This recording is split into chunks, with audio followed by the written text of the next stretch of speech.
وقت باش ترجعك لي زانفراستركتور فريمون افيكاس وفيها ان تري بون كاليتي دي ريشيرش وفيها ان تري بون نيفو دونسينيومون. دونك لازم وقت. لا ميم شوز. دونك ثم عباد من الاولى لا سيميلاتور حتى في روس لي ديسيدور. دونك ils ont ramené tout le monde vers une seule direction. Et la direction de gestion, elle était copier-coller للعباد الكل وين ديريكسيون انسيسترال. راهو باش تحط الناس الكل اون كونفينمون ماناش في حرب نوويه. راهو فهمت معناها سيتي فريمون سيتي با اي فوالا اجوردي ولا عندنا دي زارغيومون سيونتيفيك يبينوا لي هذا الكل كان غلط. فوالا ليمينيتي لا نوسيون دو ليمينيتي كروازي توا ولاو 3 ارتيكل دونك دي ليفيدنس بيس ميديسين يقول لك اللي احنا قبل ما يجي الفيروس هذايا لا فامي دي كورونا فيروس اللي هما 7 معناها عنده 6 يشبهوا له هذايا 70% اونتر باش ما نعطيش الشيفر كانش الكبير اونتر 40 و70% ونيتي امينيزي او ديبار. معناها تحطني مع واحد حتى سيفيرمون مالاد جي في با لاترابي. نحكي لك حاجه سي ناس اني خدمت في نيكير في الفتره نتاع الكورونا. صدقني الماسك نحطه جيست وقت اللي نبدا قدام على خاطر ما عندناش او نافي با اسي دي ماسك جيست وقت اللي نبدا قدام التيب وقدام الميكروسكوب. j'ai pas tombé malade sachant les moi-même j'avais un historique نتاع واحد qui a tombé gravement malade avant l'histoire des corona. فهمت معناها كي يحكي لك على الكوموربيديتي je pense pas que j'ai manque de comorbidité. فهمت. دونك il y avait quelque chose il y avait écoute الايام توا تعرفنا علاش على خاطر la vérité سيموندر قال حاجه زاده مهمه. soit les scientifiques ils étaient instrumentalisés donc ils étaient utilisés par les politiciens et c'est trop. وتوا نعطيك دي زيكزامبل اللي في حضرتهم لليوم باش ما نكونش نتكلم في نفس الحاجه المره اللي فاتت. soit il y avait un biais il était la sélection des scientifiques était trop biaisée لدرجه سي ناس قدمنا او ديبار في التلفز في العالم. مانيش نحكي على الكام تاع تونس راني نحكي على العالم. قدمنا دي جون كوم دي زيكسبير كوفيد ça n'existe pas. هو الكوفيد عنده 4 شهور باش تصنع فيه اكسبير. معناها صدقني في التلفز قلنا بريزونتي دي جون كوم دي زيكسبير كوفيد. معناها سيتي غراف بالنسبه لي كي نتفرج على التلفزه نبدا باهت. نزيدك حاجه اخرى سي ناس عاده راهو الرياء راهو ولي زيكسبير فيرولوجي ما يسالوهمش. اي البيولوجيست موليكولير راهو اهم خاطر لا فيرولوجي بحر مي البيولوجيست موليكولير معناها مش يعمل السيكونساج نتاع الفيروس يعرف الارين نتاعو كيفاش ما قلنا الفيروس عنده ارين دونك il y avait pas même في الكوميتي سيونتيفيك نتاع فرنسا il y avait pas un expert en biologie moléculaire. donc vraiment c'était ما نعرفش ثم حاجات اني كسيونتيفيك ما نقبلهمش معناها. باش نتكلم في دي بوين توا تشوفوا وصل في فرنسا باش نقول لك اكل بوين لو ميديا ا بارتيسيبي اوسي بور سيمي لو بور. في فرنسا وصل التي جي في يخرج فيه مريض 2 فوا عملوا 12 تي جي فيات في جمعه كل واحد يخرج فيه مريض. والطياره هليكوبتر خرجت من ستراسبورغ لالمانيا فيها واحد اللي دوسبيتاليزاسيون لنا نتاع الرياض فيه فونتيلاتور ريسبيراتور ميكانيك يسوى 5000. قداش الكوم تاع التي جي في اللي خرج. والبوين الاخرى واللي هي اهم من هكا est-ce que tu penses que les 3 patients ils vont saturer le système de santé? C'est les coûts médiatiques, c'est s'aimer le peur. كما ما احنا خرج الوزير بكى ولا خرج الوزير. Il y avait des ordres qui ont été donnés à l'échelle globale pour que les gens réagissent comme ça. حتى هو الوزير كي بكى ضرب جماعتين ما خرجتش. يا جماعه نحكيو فيهم بعد. باهي يقول ليكيب اللي كومبليت او كومبليت او Okay, so Armada, Professor Rocha, you are here? Yes, I am. Manuel. Are you listening to me? yes. Yes, happy birthday, Manuel. Happy I want to forget this day. Why? Happy birthday. I saw that today you wear your blouse as a dean. Excuse me? Very good. So happy birthday. Yeah. So I will maybe I will start. I will open. Yes. So we are very happy today to organize from everywhere on the planet, from different countries, the first version of an e-conference in Tunisia. We are not used to e-conferences. Today it's an e-conference, and in the picture, in the photo, we have put all the previous speakers and as well the support of this e-conference for the first time in Tunisia from the network, Remereg network, which is very famous with IFC 1 to 12 conferences held in Tunisia and in France. Professor Manuel Rocha was one of the pillars of those conferences, where we brought several times several Nobel laureates, as you see in the attached. So we welcome today our speakers, our keynote speakers. Since it's your birthday, Professor Manuel, you'll start first.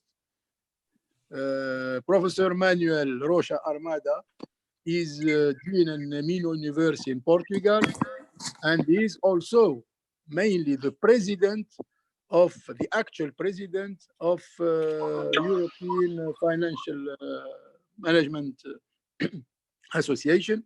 So then we have Professor Ben Ali, who is one of the top scientists in medical research, and is representing as well Novartis, 24 countries. He's speaking from Paris. We have also two of my previous friends and very close friends, two deans. Normally we have three deans, but I think we missed one or two in the road. They are coming, they are joining. So Professor Kamal Ben Amr was dean in Gast University in Kuwait. We used to study together in Tunisia when we were young, but he's still young today. Then he was dean in Gast University. He used to make also some conferences for us, mainly at university, at UMLT Nebel. He intervenes before, I think, one or two times.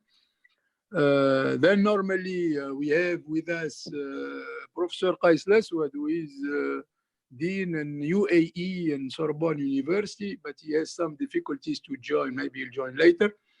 Then we have Murad Ghallab, who is dean of ideal schools in Nabil and Tunis.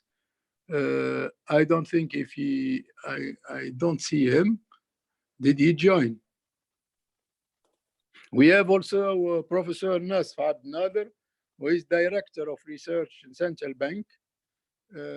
So we need, I think, the purpose of this first international in Tunisia, the main purpose is to try to have some thoughts to clarify on what is happening, because I think there are some secrets which are not clear to us, which are not well understood for what we call the lambda person, the average thinking person. Maybe the experience of the 4 or 5 keynote speakers today is equivalent to maybe 150 years of experience if you sum it together in different areas in economics, finance, business, and expert health. So we welcome all our keynote speakers, and we'll give the privilege to the president of the European Financial Management, Professor Rocha Armada, to start, since it's his birthday today. Then second role will be to Professor Ben Ali. So we'll have finance, economics, we'll have health, then we'll have central bank, where is research and money. Maybe there are financial interests in this crisis. There are sure conflicts of interests. There are sure some of the things we say. Let's think together. Let's have it with some interaction between panelists. It's an honor to have all of you to contribute to this first international e-conference. Professor Manuel, let's start. Thanks, Bilal. Well, you said if you add the age of all your colleagues, you said 150 or something. Well, you did not count with me, otherwise it would be almost 300. I try to add their experience. It's a long age. And then I noticed that there are 2 or 3, at least 4 people, or maybe more, that they did attend my talk. So I don't know what to say new. So Well, I'm new here, so well, I would love to hear that. are you from Kuwait? No.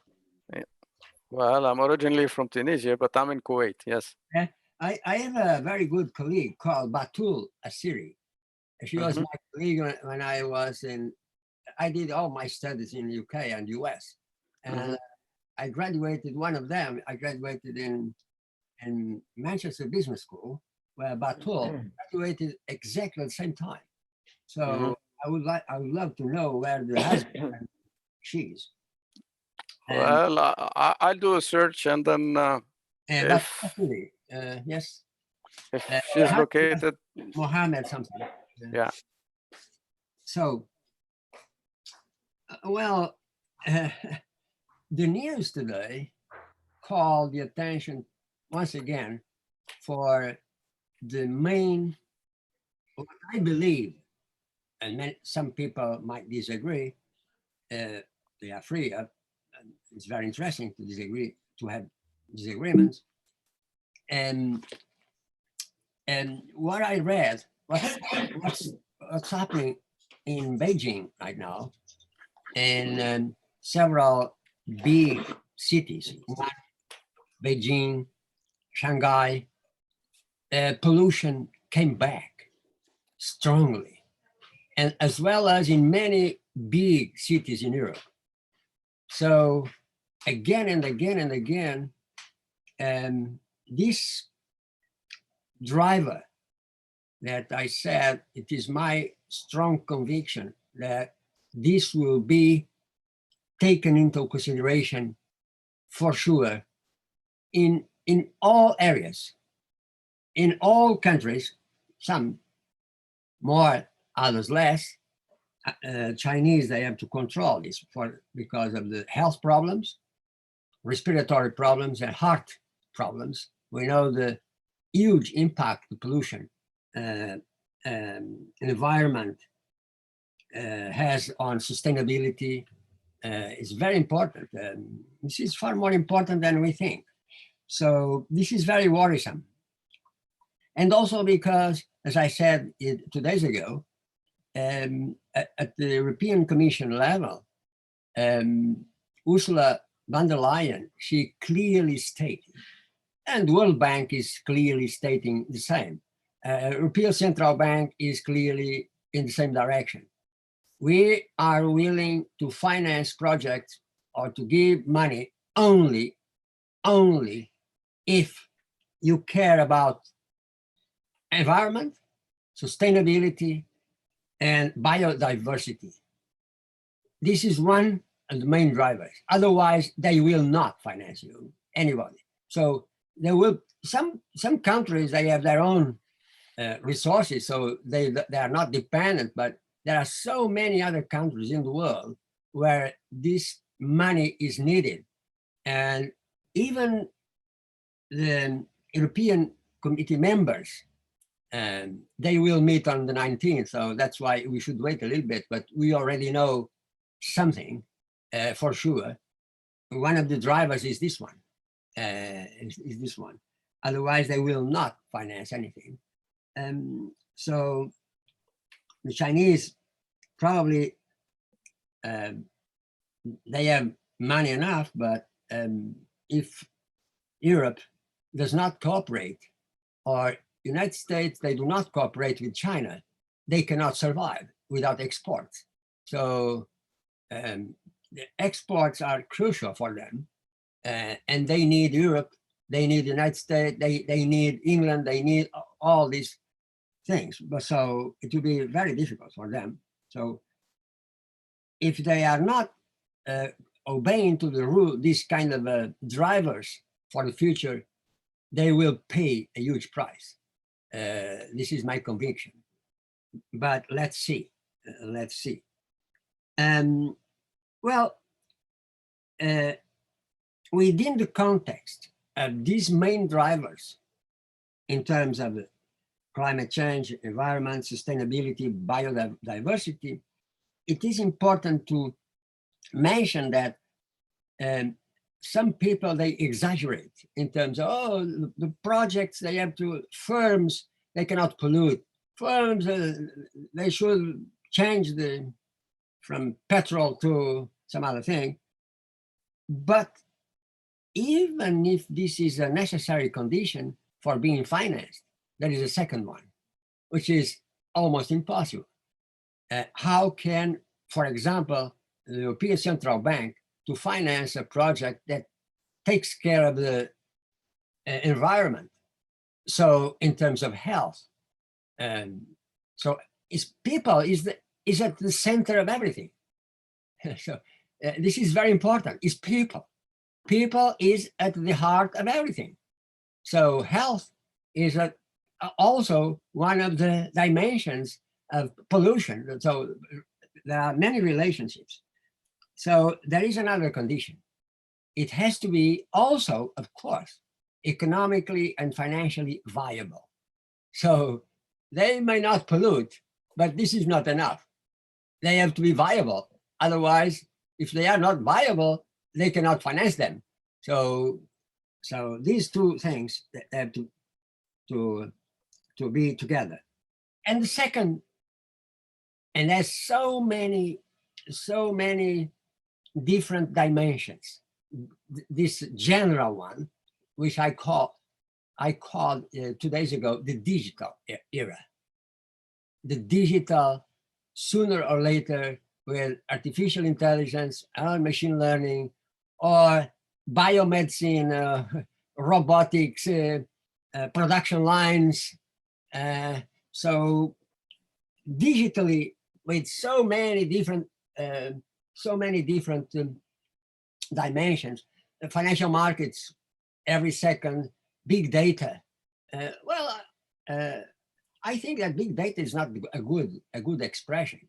I did correct several people all over the world, even in the conferences I'm presiding. They call big data. We need big data. We don't need big data. What we need, like in cancer, there are many people, I met them in Palestine when I was there a few months ago. I met these guys, and we have in my university, people working with big data in order to deal with, understand how the cancer evolves, so they send information from their bodies, and at the end of 1 year, they have so much data. But big data might be dangerous. The correct version, without excluding the big data, is the necessary data. The necessary data is I think it is the correct expression. Because if you have too much data, for example, very old data, in cancer, you need patterns like vaccines, you need a long history, long information. But consumer behavior, why, if I collect, we have a huge power of, the computers can store huge amounts of data, huge amount of data. If you talk about big data, the entire set of data, but consumer behavior is changing. People in marketing, they know. So the habits of consumption, the tastes of consumption, they change so quickly. Why do we need all data? If you consider the old data, you bias your results. Whatever the sophistication of your econometric model or of your algorithm in terms of machine learning, random forests, or this type, I'm using this right now. I'm using this type of algorithms for researching in finance. But we in marketing, for example, big data may not be appropriate because tastes change. Why to include this data in order to extrapolate consumption and to forecast consumption, for forecast tastes, tendencies, in so many other areas? So maybe medicine is important, but probably not in all areas of medicine. So the digital teleworking, télétravail, je parle français un petit peu aussi. Je parle français.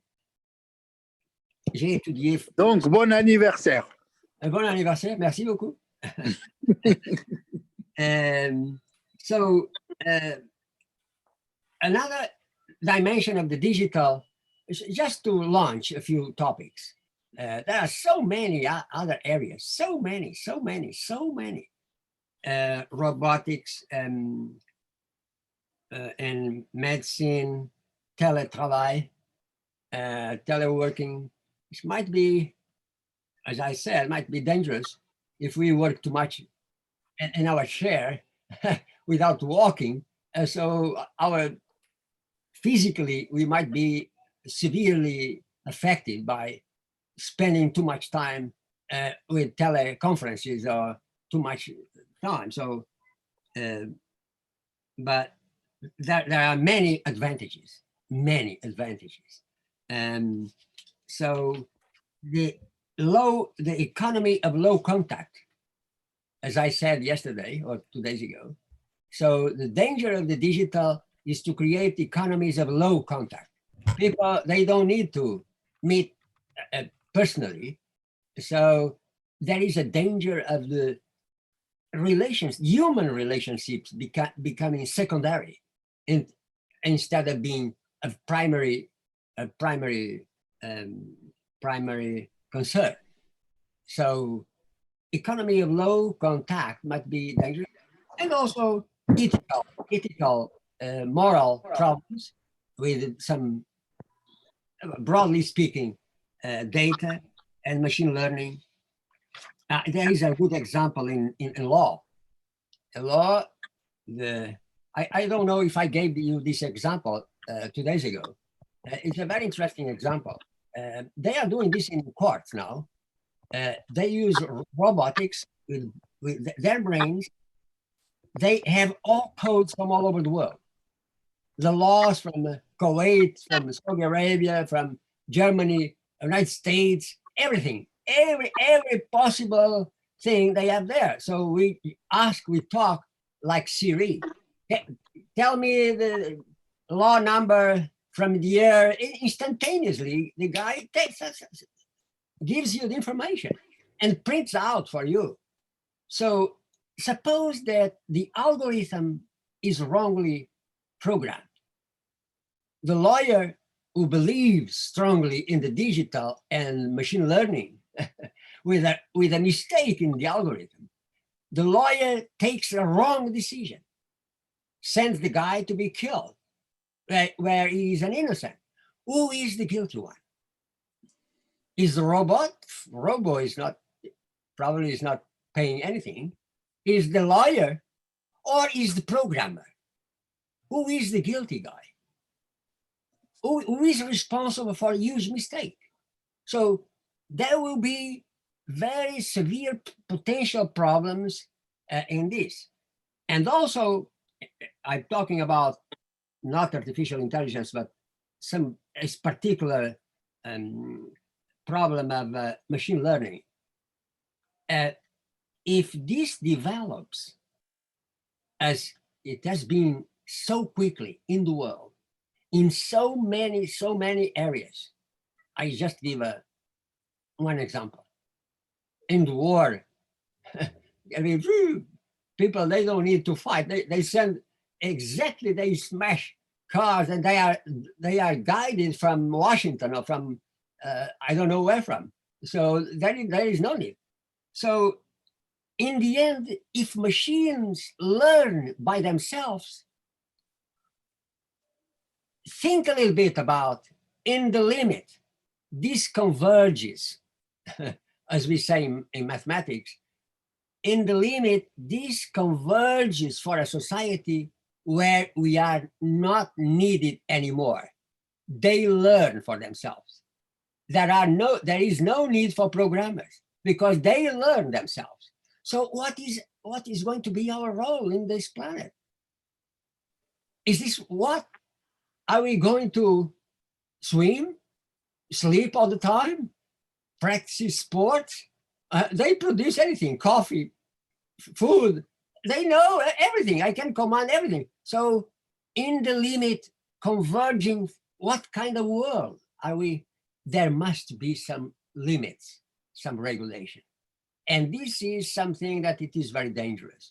There are two areas, United States, China, and Israel. They are the most important developers of artificial intelligence and machine learning on earth. Israel for different reasons, for defending, as they say. I've been there and I did visit almost everything in Palestine. It's a beautiful country, very, not country, but it's not a country, but it's another thing.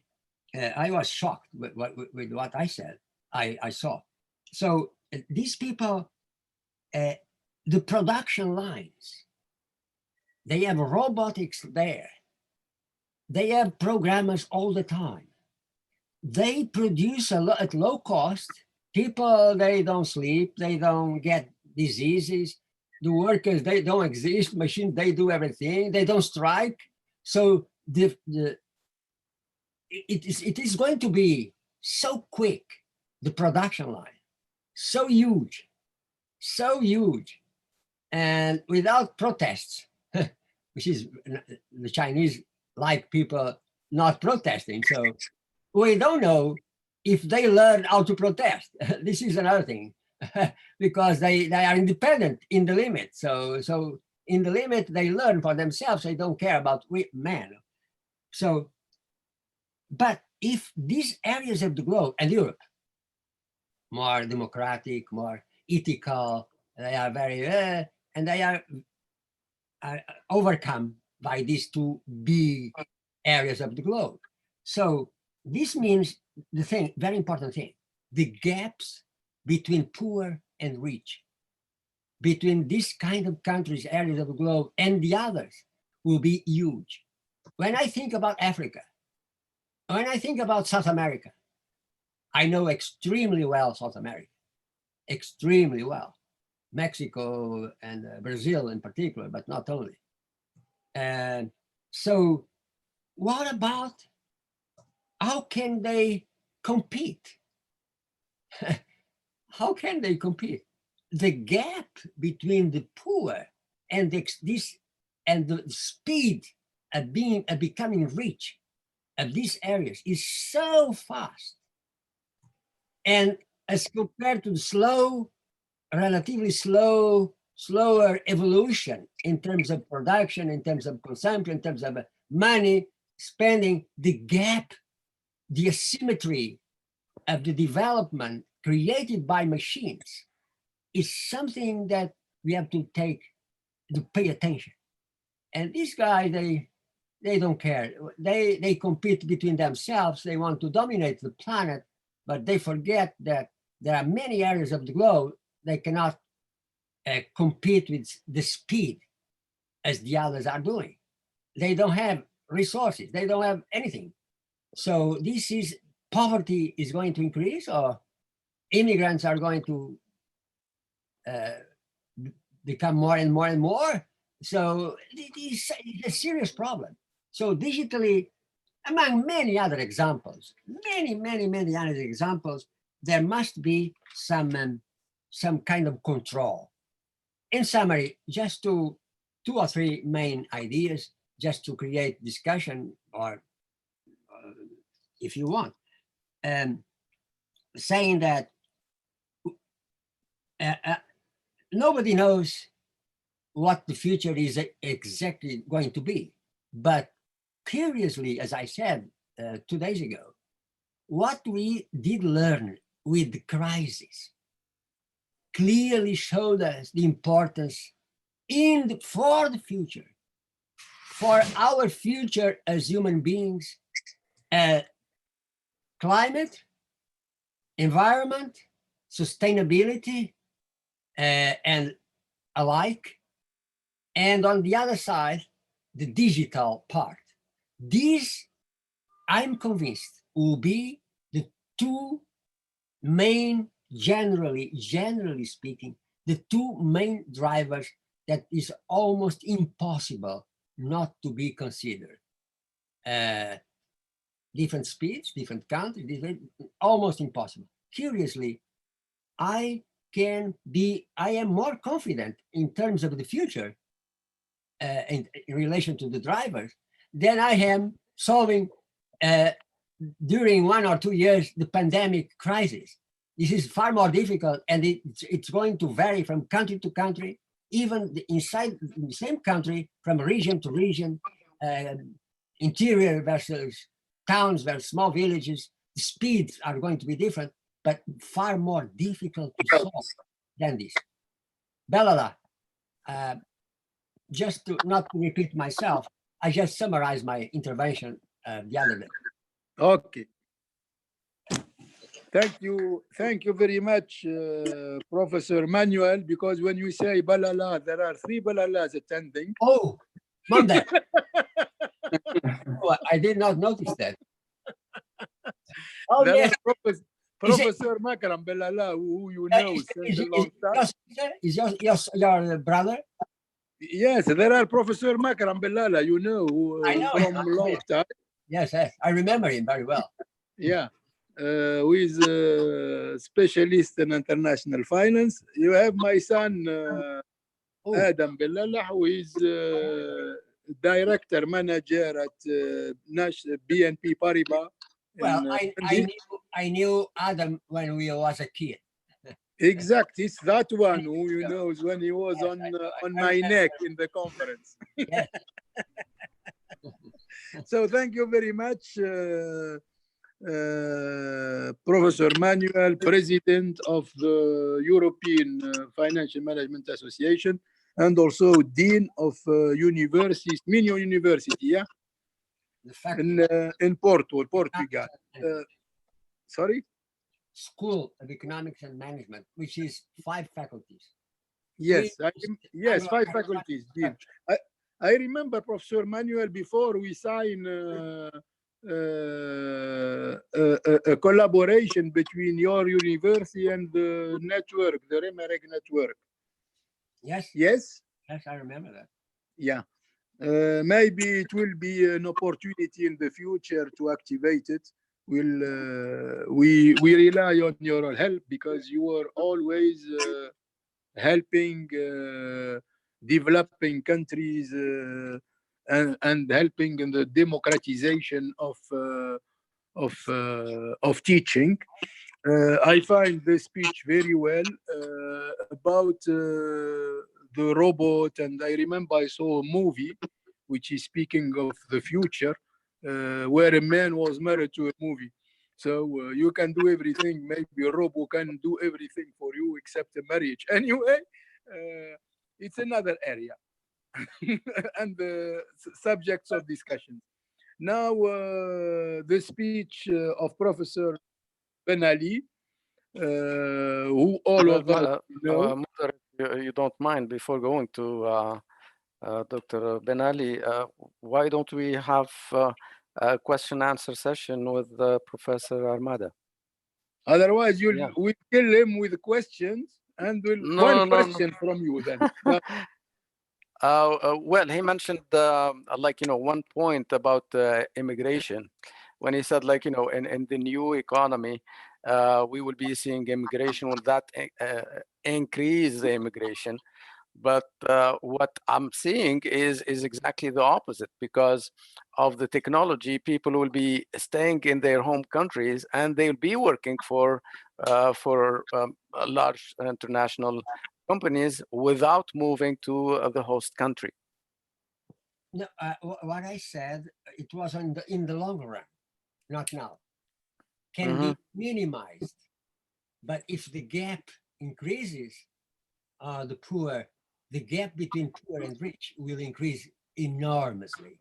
No, for that point, yeah, for the wealth distribution, I totally agree with you, because I read an article recently during the pandemic, the richer got even richer, okay? And it's only the poor that are paying the price.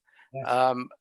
The accumulation, and they were a statistic, I believe it was Forbes, statistics about those who, like, you know, hold 80% of the wealth, they increased their wealth by another percentage, okay? There is no decrease in the wealth, opposite to what some of us would be thinking because of the pandemic.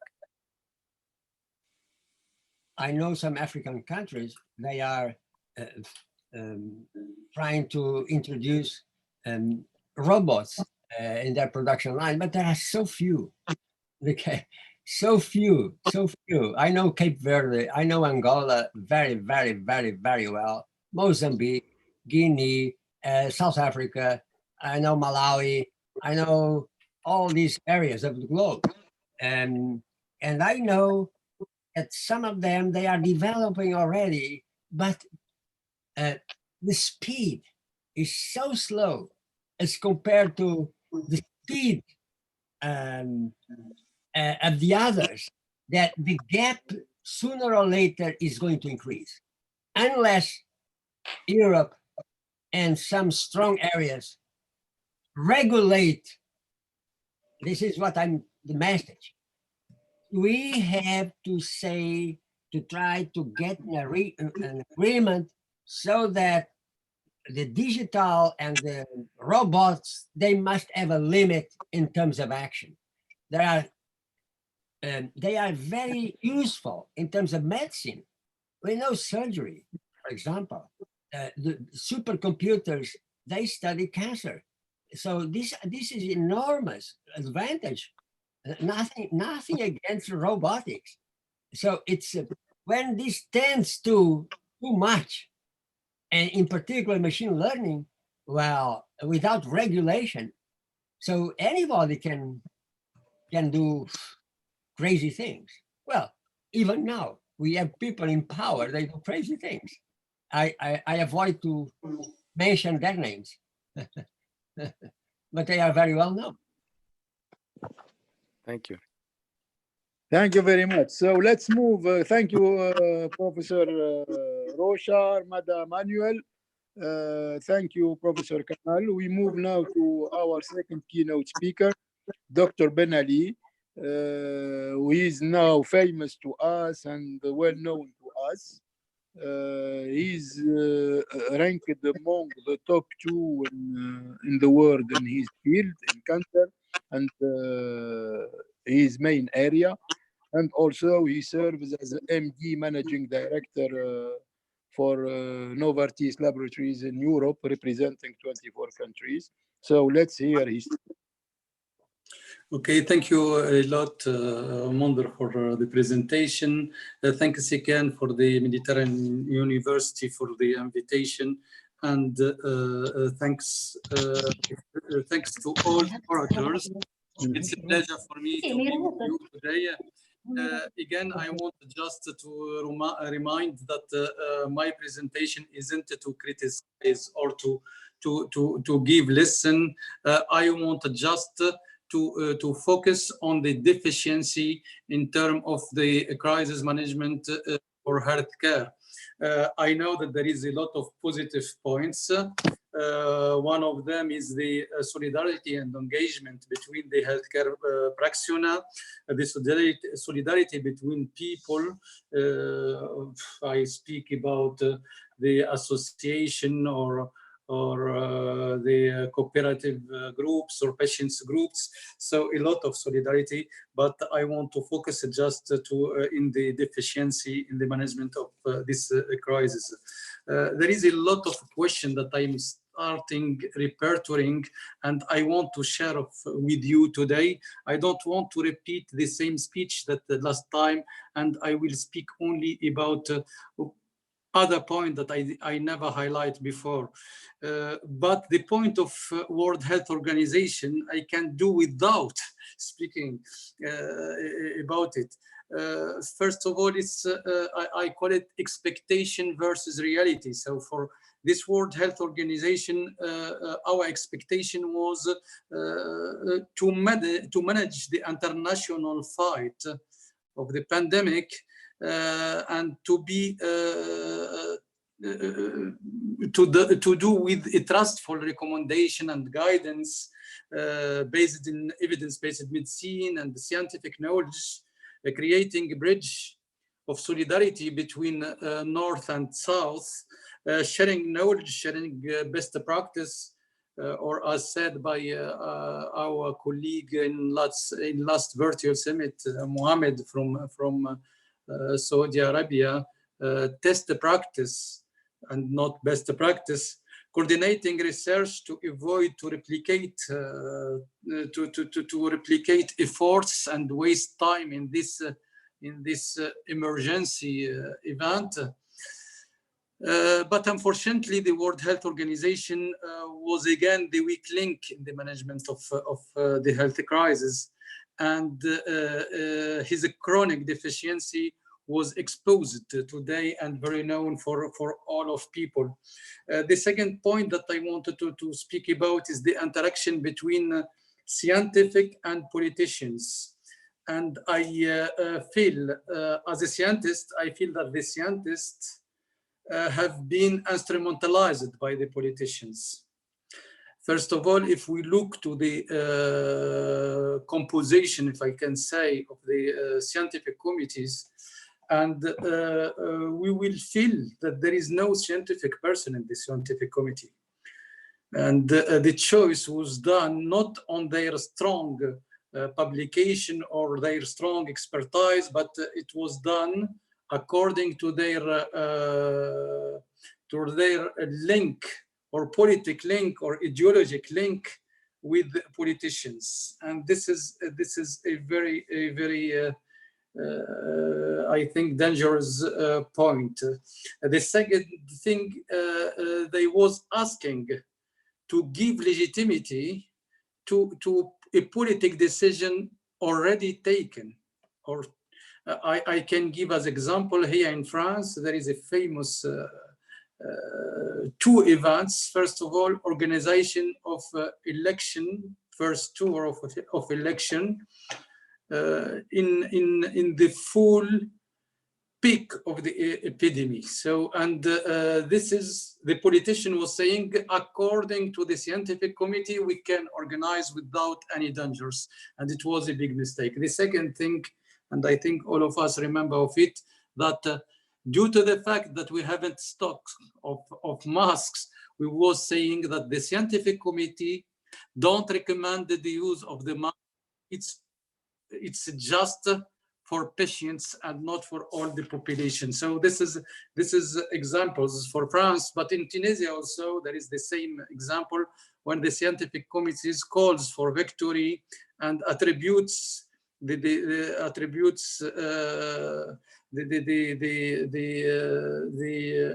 can say the low number of patients or the low number of deaths in Tunisia directly to the decision taken by the government without seeking to explore or to track indicators that prove that our continent was spared and our population wasn't a vulnerable population. So I think that there is a big deal to see between and an interaction to establish between politicians and or rules of interaction that should be established between politician and the scientists, because if we start thinking about instrumentalizing of scientists by politician, it's a dangerous thing and population will not trust us again. The third point that I want to highlight is the mass media. We was all glad and happy to see a new social media taking place and participating in the democracy, in the I think in the to immerse the freedom of thinking, but I think that here there is a lot of problem during this crisis that was arising during this crisis. And first of them, the fake news. As a scientist, I saw a lot of fake news, a lot of scientific publication under brackets published on social media like Instagram or Facebook, but all of them are fake and sometimes very dangerous. And they was spreading terror sometimes and false hope other times. And I think that today we should think of a kind of organizing or create a regulation for these tools that could be used in the wrong way and in a dangerous way. Result of all of that is a dramatic crisis, a sick healthcare system that suffered a lot from lack of solution and budget, especially, and you are all financial guys, so you can help me to resolve this problem. This budget was inexisting for prevention and research, especially. So we can't speak about healthcare system when we haven't a prevention system and when we haven't a clinical research system.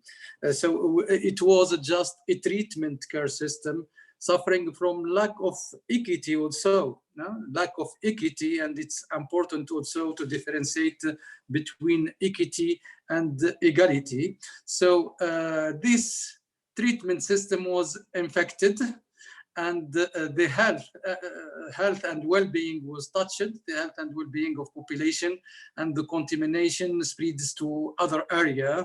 And first of them is the economy. So we are in a circle. The problem starts by not having finance and budget for the healthcare system, and after that the health was infected and contaminated the economy again to begin in the same point. Solution, I think I will speak, and it's something that was clear for me. I'm not a visionary person, but several years ago, I was speaking about restriction and establishing new rules, at least for the management of the World Health Organization, and focusing on the healthy people and not, so it's Minister of Health, Ministère de Santé, Wizard al-Sahan. I think we should establish rules to preserve the health for healthy people and to speak about patients at the end of the way, and not just not from the beginning. So it's a healthcare system and not a treatment system. This is really very important. Circuit de santé instead of circuit de soins. Prevention, clinical research, interaction between private institution and the public institution, vision and production, because I think today that it's clear it was a problem of production and visions. As a clinical research expert, and also I have a PhD in molecular biology, so I know very well the field of virology and RNA, and I was one of the researchers who published already the sequence of the aviar viruses, and on 2007 in Journal of Molecular Biology. And I think that it was easy for us to predict such a crisis, that there was a new mutation of unknown family of viruses that could spread worldwide. So we didn't do anything. We haven't invested in epidemiology and production.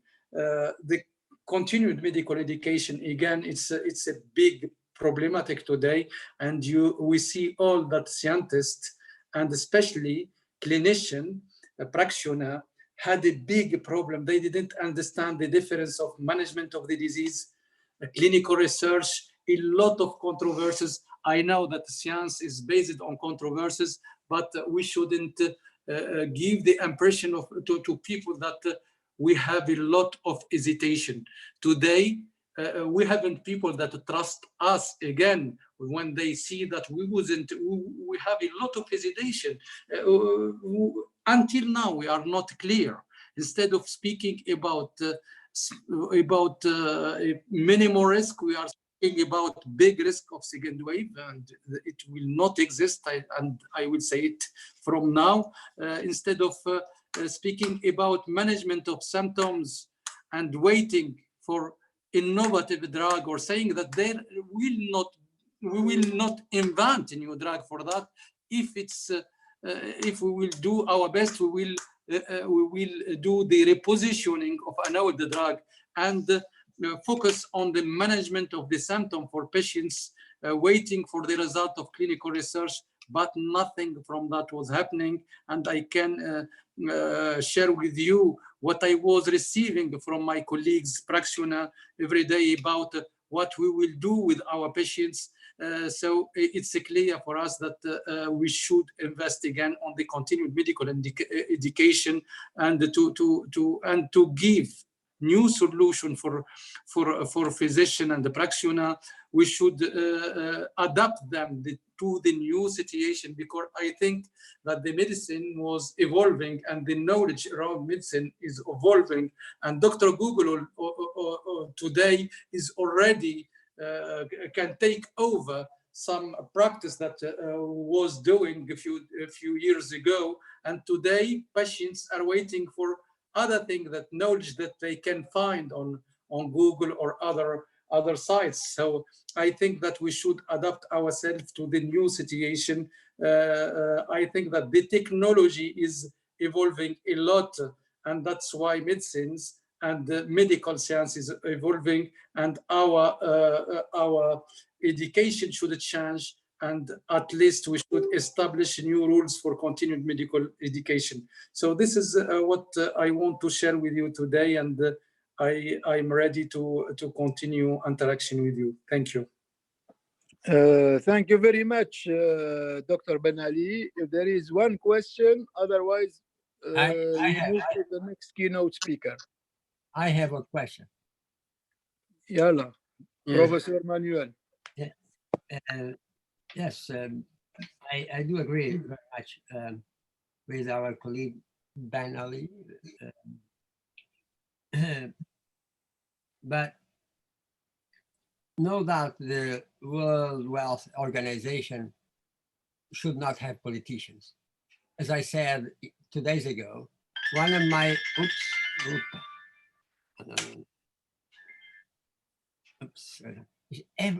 every 5 minutes, it's terrible today. So the world, well, because it's your birthday today. Yes. Happy birthday again. Let me put this point out, because this is a very important point. Very important point. As I said, I never liked politicians in my life, so I will continue to like that. But he said that World Health Organization, he probably is right. He knows better this organization than me, for sure. But they are they act more as politicians than as scientists, per se.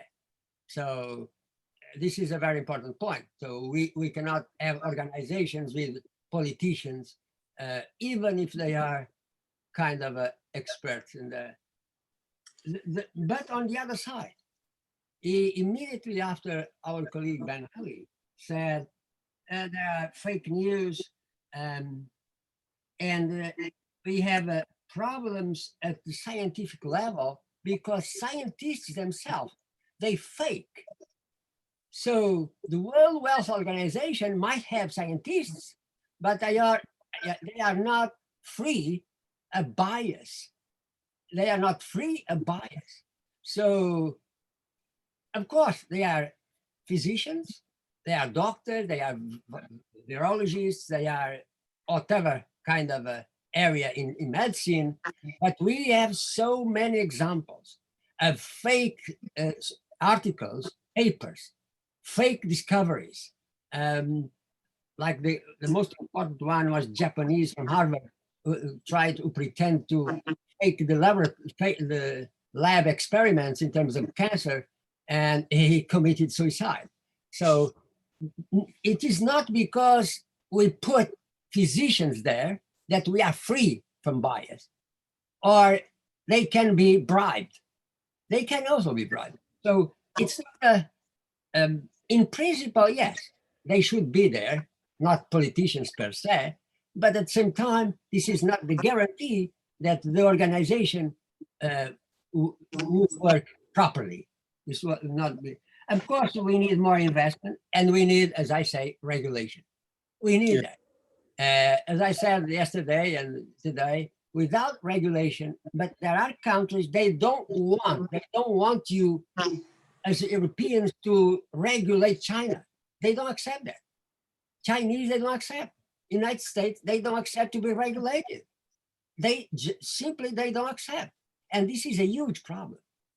This is a huge problem. We have to have some kind of consensus. United Nations or some kind of other organizations, more investment in medical education, of course, something that I'm finishing. I did not say, but I said yes 2 days ago. Education and science should be the main drivers for us to take action. This is absolutely, but to have more people educated, you have to sponsor universities, to give more money to secondary schools, probably primary schools. So, of course, we need also financial literacy, as we say, medical literacy, as we say, law literacy, as we say. We need literacy in almost every area of life, not only in terms of medicine. So, and I agree, science is going to be a very important driver for us to take actions, but we have to trust them. And this is the well pointed out point by our colleague Ben Ali. We have to trust this. Otherwise, thank you. You are welcome. Thank you, Professor Manuel. This is a very good point. Manuel, this is a good point highlighted by you. I want to confirm that people or in World Health Organization are more politicians than scientists. You shouldn't be just a physician to be there. You should be scientists, but the reality, you shouldn't be neither scientist or physician, but you should be politician first to be in the World Health Organization. So I think if it should continue like that, we should think about establishing a new worldwide institution, because you see, when we are speaking about international solidarity, because disease are not knowing frontiers, are not knowing borders, so we need a worldwide organization that play the role of the scientist organization that could help in sharing best practice, that could help in sharing knowledge, that could help in sharing production. You see that for this crisis, production, there is a lack of production. Until now, we are in a phase of lack of production. We see that if it's not, we will not fit already with this crisis, we are at the end. I can confirm that we are at the end, but until now we haven't an institution that could say we predict that it will finish in Europe in that date, and in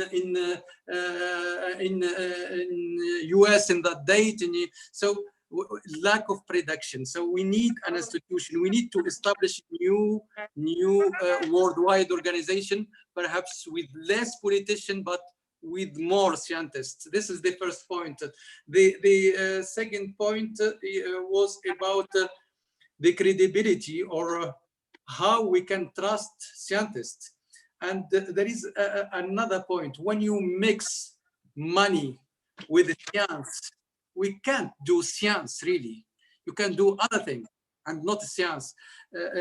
Yes, 2 days ago, there was a publication in the Lancet. Lancet, for the scientific people or for the medical science, is one of the best in the world. It's just after New England Journal of Medicine and Journal of Molecular Biology. So, and the president of Lancet was saying that there is one article about hydroxychloroquine, the fake hydroxychloroquine, and he was saying that there was a mistake in the publication, and this publication induced a lot of reaction from governments and from the World Health Organization asking to stop all clinical trial with hydroxychloroquine. So it's a big mistake. And I followed the video when the president of this journal was speaking, and he was saying that 70% of scientific publication he can't control. And I know, because I'm working for one of the biggest biopharmaceutical company, and I'm publishing a lot of paper. I can tell you that I'm publishing at least 50 paper per year, but you will not find my name. You know why?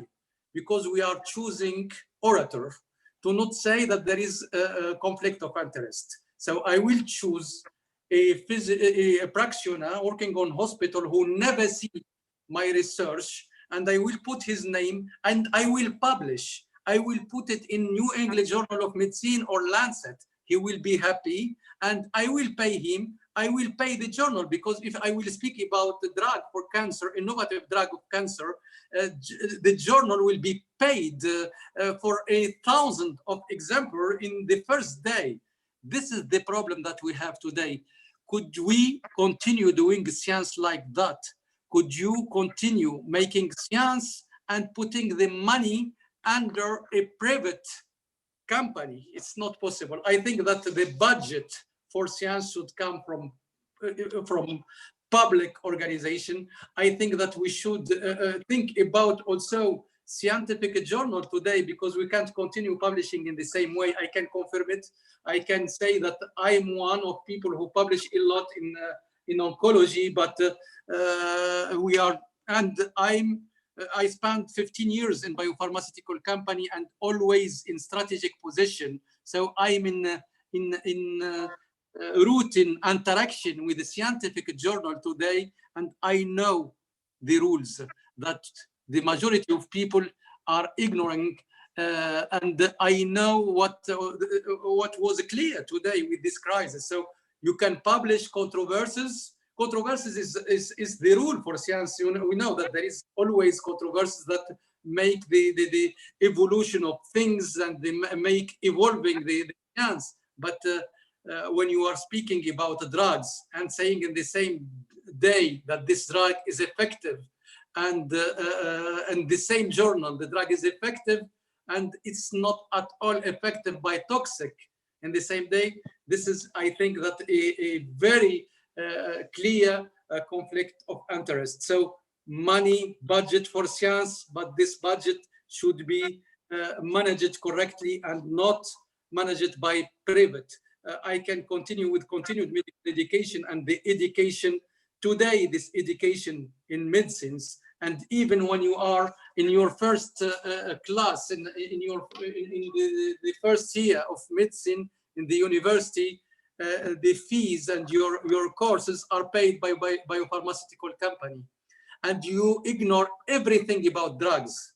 When you are a doctor, a physician, you ignore everything about drugs. You wait for the medical advisor from biopharmaceutical companies and biopharmaceutical company to give you knowledge about the drugs. You are waiting for Congress and the advisory board and investigator meetings organized by biopharmaceutical company to get knowledge about the drugs.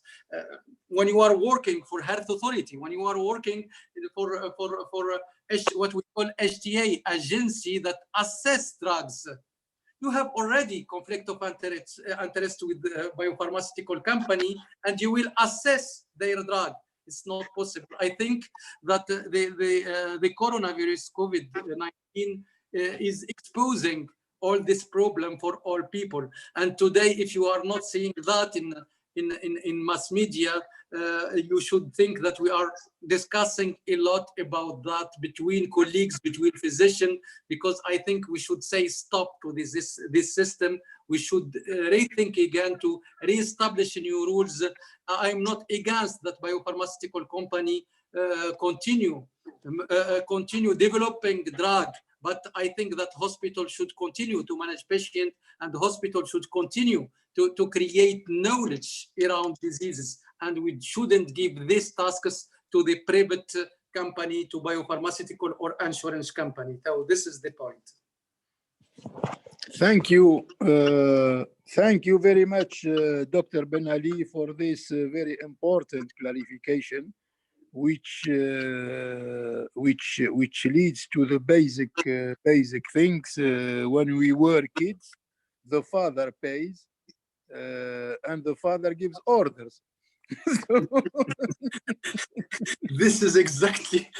I think back to school. Today we have 3 deans with us. We have doctors. I saw that also the dean of Ideal Schools joined us since more than half an hour, Mr. Murad Ghaleb. So we listened first to Dr. Rosha Armada, president of the European Financial Management Association, and professor and dean also in Porto. He's speaking from Portugal. It's his birthday. And we hear to Dr. Ben Ali, well known and among the 3 top ranked in his area in the world. Now the speech, I think we continue with deans first, then we go to bankers. Kamal Ben Amr is here, former dean of Gast University in Kuwait. Kamal, are you with us? Yes, I am. I'm right there. So your thoughts, please. Okay, sure. Thank you very much. It's a pleasure to be here joining your conference. Thank you, Munder, for the invitation. Thank you, everyone, for attending. My thoughts are twofold. Okay, the first one will be focusing on the experience of that we are all living, and the second point will be about the recovery, and that's the point that I believe Munder insisted on. How would we come out of this crisis? So I'll start first by saying that we are living through this pandemic or this situation. It's an evolving situation. It's changing, and we are kind of reacting to it. We will be looking at individuals, businesses, countries, all are living through this crisis. So the first, I will start by telling a story, which is like, how people, or how it did affect people. The impact on individuals or businesses was not the same. So if I take my neighbor, for example, who works for financial services, okay, and Nasif would know about financial services. He got his pay cut by 40%, okay, because the employer justified that by the lack of activities, and back to Professor Manuel's point, lack of interaction. There is no human interaction, so that will have an impact on the revenues on the sales side. So the business looks for cutting costs. So that's one side of the story. There are other businesses that are more resilient. They did not face the same. They did not have the same impact on the business. And here, investors will be looking and considering this characteristic of resilience of the business. How would that work? Is that a criterion that will be used to make the investment in the future? Now, past this crisis, how would businesses react? And I'll tell you a story from Montreal. I don't know if you know the company Cirque du Soleil, and people like, at least I like the show Cirque du Soleil when it played in Las Vegas or in Montreal. So the company itself has 900 million in debt, and it's because of the pandemic. The shows are canceled. There is no activity, and they laid off, they fired 95% of their people. Now you see here, it's a business decision, but human factor. The founder of the company is now looking for investors to buy back that company. So post COVID-19, we will have different types of individuals and businesses. One, those who were affected, those who were not affected, and those who were condemned to basically disappear. The example of Cirque du Soleil is one, but the humans do not like failure. So the founder is buying and looking for investors to reinvest. So the reaction of the business is to create a new business. The recovery will be harder for those businesses because it's like starting a business from scratch. In this process, in this crisis, the difference between a normal problem and what we are facing today is it's not a crisis faced by a particular sector or a particular company. It's generalized. So many companies, many economies are affected. You are not playing solo. You're not addressing one particular problem on your own. Many stakeholders will need to play. There is a need for cooperation. The need for cooperation, be it inside the company or outside the business. So here the cooperation, the collaboration, and is important to recover from this crisis. Also, one characteristic, be it at the individual level, at the business level, or at the country level, flexibility. How flexible is the entity? Are you flexible enough to make decisions and implement those decisions, evaluate the alternatives and the outcomes, and follow later on those decisions? It's not making a decision and then waiting for 1 year. Next year we will see. It's not. It's a dynamic environment. We are looking at different dynamics. Now decisions are being made within 2-3 weeks, okay? And every 2-3 weeks you have new set of decisions, new set of constraints. Those constraints will have an impact on your business. So moving from a crisis to making it an opportunity. And here I'll take other examples.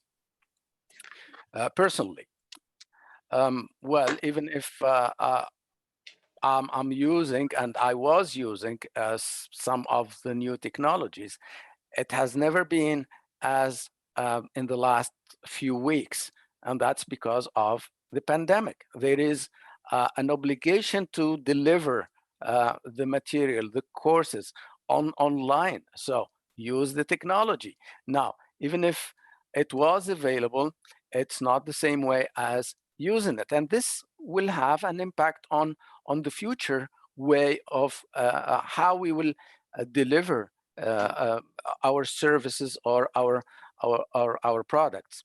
So when we are looking at even the curriculum and how it will be impacted, I would say we need to make it as an opportunity for us to change the way we do business in education, meaning that in the curriculum, we should be including at least one online course every semester. So the student will be using these, and the faculty will be using these tools in a normal setting. So we are not talking about an exception. By doing so, we are preparing for potential crisis, future crisis. We are preparing also the future workers for their work environment. Now, many companies are working online. Many companies are office-less, meaning they don't need an office, and that's economy for economy of costs. They do not need to have those fixed costs. So that will be incorporated, and it's quite a change in the way we are looking at the business. Looking at this kind of risk and changing it from being a risk to an opportunity. Even large companies, and it's just most probably it's a common knowledge, car makers, they changed some of their manufacturing facilities to make ventilators. Well, there is a need, there is a market, business will go as long as there is finances. And I personally do not believe that a business is making a decision solely to help in a particular, to face a particular crisis. It's business as usual. It's to make money. Okay, so yes, it's a contribution to, it's part of their social responsibility, but it's still finances that govern action. Now, to summarize my point and my intervention here, if we look at individuals, if we look at businesses, if we look at countries, we are facing a problem. The approach to solving that particular problem is the same. The process is the same. We need to identify what are the alternatives, evaluate those alternatives, design the solution, implement that solution, and then there is the feedback once we implement that particular solution. The only difference in this particular case is the time frame, is the constraints, and those constraints that are not the normal constraints. These are beyond the control of the business, and but still a business that would seize this crisis and turn it into an opportunity will be the business that will be recovering sooner than the businesses that are just waiting for others to decide and to follow on their footsteps. So that's what I got to share. Those are the thoughts I have, and if you have any points to make or questions to ask, please feel free. Thank you. Oh, we take only one question. Any question? Oh, I did not want to to take over this question. Very brief, if you allow me. Very brief. Yes, Sure. yes, Professor Banyuan. This is an interesting topic. I talked about many things during my previous talk, like camelidin. Yeah. Am I pronouncing correctly? That's perfect. Okay. So let's suppose that right now we are in a post-crisis type of world. The economists, they like to think about rationality. Let's suppose right now we are out of the pandemic.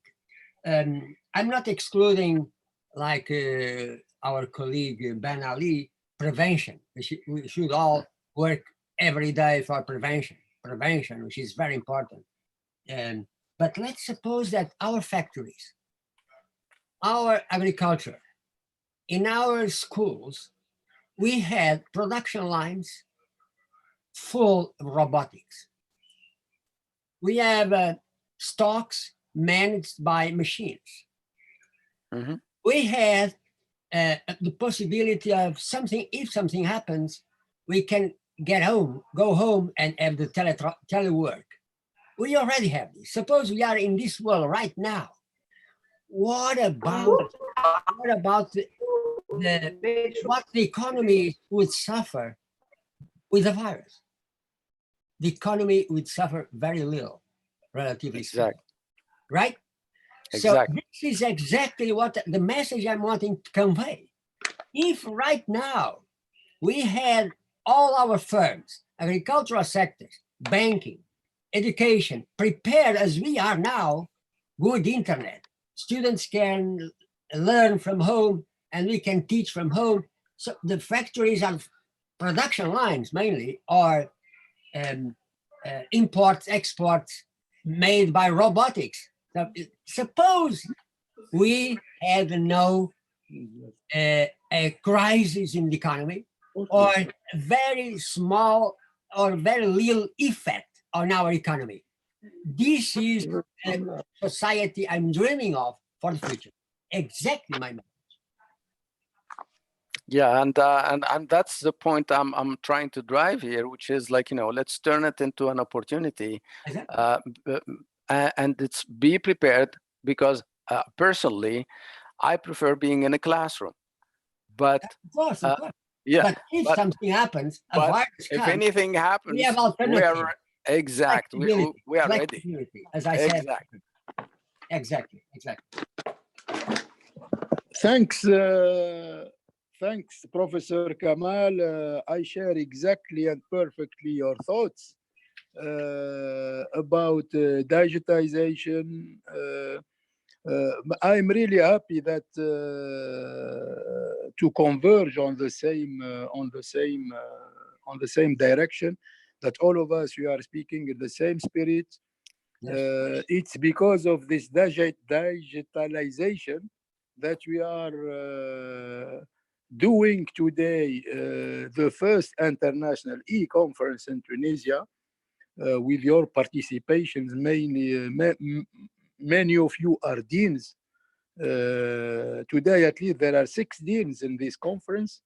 Let's say things clearly. We have Manuel from Portugal, Kamel from Kuwait. We have Ghalab from Tunisia, Ideal Schools. Also, we have 3 deans from the Mediterranean University. First Dean, Mr. Latter, second Dean of École Polytechnique, Madame Soumeya, and the third Dean of UMLT, University Mediterranean Naples, Ashraf, or their representatives. I think all of them find an opportunity, as you say, Kamal, in digitization. Digitization, I note that it comes with age. I am not criticizing what said the Mr. President, but I think it comes with age, because the idea to make the first international e-conference didn't come from me. It came from Makram, who is here with my brother, with younger brother. So he said to me, we are used to the conferences, why are we not making an e-conference? So this is also an advantage of digitization. I think that digitization is our future, and mainly it's the future of our kids. This is what I always think. It's the future of our kids, but I find myself also to be forced to go into digitization. I have never got in my life a Facebook account, but now since 2-3 weeks, I'm obliged to have one.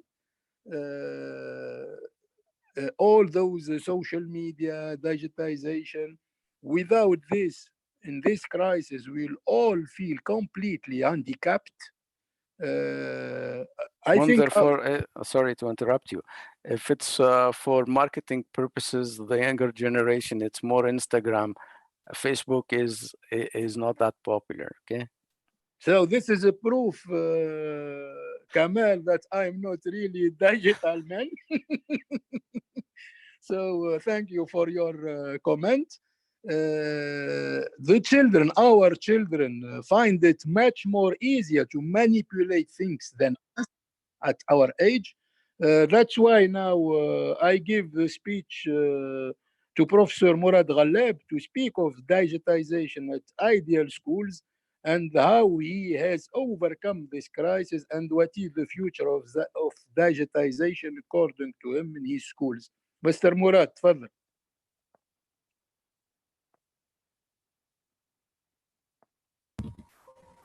Sorry, Mr. Mondar, Mr. Murad is not with us. He's not with us? Yes, I think he's got a problem with the connection. Okay. So He was here, but I think he's okay, he'll be back. Maybe we give the speech to Dr. Sayed to say 2 words about digitization at his university. Thanks very well, Mr. Munder. As you said, we see the importance of digitalization, as Mr. Kamal pointed this in his very good presentation. And so digitalization make a business not stop, to continue. But I think when we will do digitalization, we have to have a good infrastructure, a good education system. For example, we, Mr. Munder, we are doing now accreditation for our system, because if we digitalize a system which is not accredited, perhaps we will not reach our aim. This is the first thing. But as you said, it's very important for a business to digitalize and to continue. But how much could we economize when we don't do digitalization? And when we do digitalization, I think that we point out to not stop the business, and we have to improve the business too. And if we can quantify the improvement, and you can list the point which will be useful for a business to continue and to doesn't stop, and to be sustainable with improvement and development. So we, as Mr. Munder, Professor Munder said, we didn't stop teaching, so we will gain this now.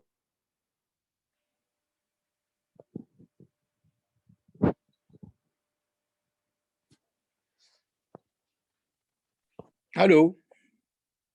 Yeah, I believe the connection is lost. Yeah, connection is lost. So the speech now is to Professor Nasf Abdel Nader, Head of Research at Central Bank, and one of the first who contribute to IFC, to end our international conferences. So welcome, Dr. Nasif. How is digitization also lived in Central Bank? First of all, I want to thank you very much for organizing this e-conference, which smells and tastes the International Finance Conference that I hope that we will be able to organize very soon. We have in the Central Bank, we the very first days of the pandemic, in the second half of March, we started the continuation activity plan, and all the Central Bank were working with only 29% of its people.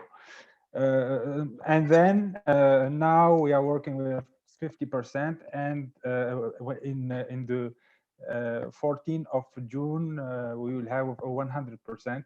So we had all the means to work from home, and as you can see that the banking system was working working as usual in the crisis. That was very important to securize people and to make them securized of their money and the ability to have cash, especially. So I'll be more macro in the macro field in my intervention, and I will talk about policy, economic policy, and yeah, I'll join Professor Almada and Professor Kamaluddin in many points presented, with some specificities to the Tunisian case. I'll do my speech with respect to of the Tunisian case, and maybe we may extrapolate this thoughts to other developing countries. First of all, I think the first condition to be able to have this sustainable growth, first of all, the political stability. Now, after 10 years from the revolution, it's time to have the political stability. What does it mean? It means that it's not possible to have in 10 years 2 governors of central bank with almost 10 governments. We cannot do right policy mix. So now, with this new government, we hope that we will have the aimed stability. So, what are the features of this policy mix? Let's talk about the monetary policy. Monetary policy now, since 2019, become more restrictive to maintain inflation in lower levels. But now, with the pandemic, we were obliged to have a very accommodated monetary policy. But since we have not stabilized the economy yet, there is many constraints. So the monetary policy have to be very smooth. First of all, we lower the interest rate for 100 point base. Second, now we are working on the quantitative easing, but the quantitative easing will not be as usual. It will be very smooth. That means monetary policy will intervene with quantitative ways to support some sectors, especially the health sector. How? We are working on the all the health system, and maybe I'll provide here an answer to the question of Dr. Ben Ali. We are looking to the system, and we see that there is a chain of debt between the biggest institution of the healthcare system. We have the health insurance fund, the central pharmacy centrale, hospitals, and the suppliers of the pharmacy centrale. There is a chain of debt between them. So the intervention of the central bank will be, of course, with banks. It will be an intervention in the beginning of the chain to provide broadly 800 million dinars, almost to $280 million, that will give to the beginning of the chain, that will make it possible to everybody to have to reimburse the debt.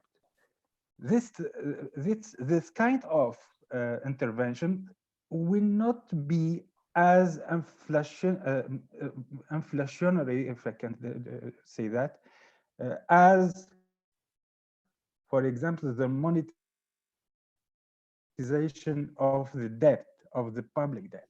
So it will be smooth intervention to make it possible to the sector to have a financial equilibrium, but it will not encourage budget to have this facility to expand maybe in non-efficient ways. That's the first thing. Second, second, the monetary policy have to stabilize inflation, exchange rate, to make it possible for especially for investors to make the right decision, because in the last years the instability of the exchange rate and the inflation rate were very bad, has very bad consequences on this decision of investors. So this is the point with the monetary policy. For the budgetary, for the finance budgetary policy, I think there were two mistakes that Ministry of Finance, the government, is doing now. First of all, the decision to tax dividends. By taxing dividends, I think that government is taxing capital and taxing investment. And this is a very dangerous decision. Second, in the provisions of new provisions of the budget for 2020, the public investment will be very low, very low. We are sacrificing the public investment to make it possible to spend on social expenditures. And this is also a very dangerous decision, because public investment is always the first to invest and to make it more clear for private sector to invest too. So I think this is the main features of monetary policy. There is more strategic decisions. For example, it is very important to encourage high value added sectors like digital, communications, information, and so on. But also we have to maintain the basic sectors, and that was the mistake of almost 30 years of budgetary policy. There is a dangerous lack of investment in the healthcare system and the education system. Very important in this context of lack of resources by the in the public sector is this complementarity between public and private. I'll take the example of the healthcare system. This is amazing. This example is very amazing, because in the healthcare system, in the practice of medicine, there is a dominance of the private sector. We are Tunisians are convinced that the private sector is more efficient than the public system, for healthcare. And this crisis show us the very importance of the public sector, because now the private sector is off in this crisis. But in teaching medicine, it is exactly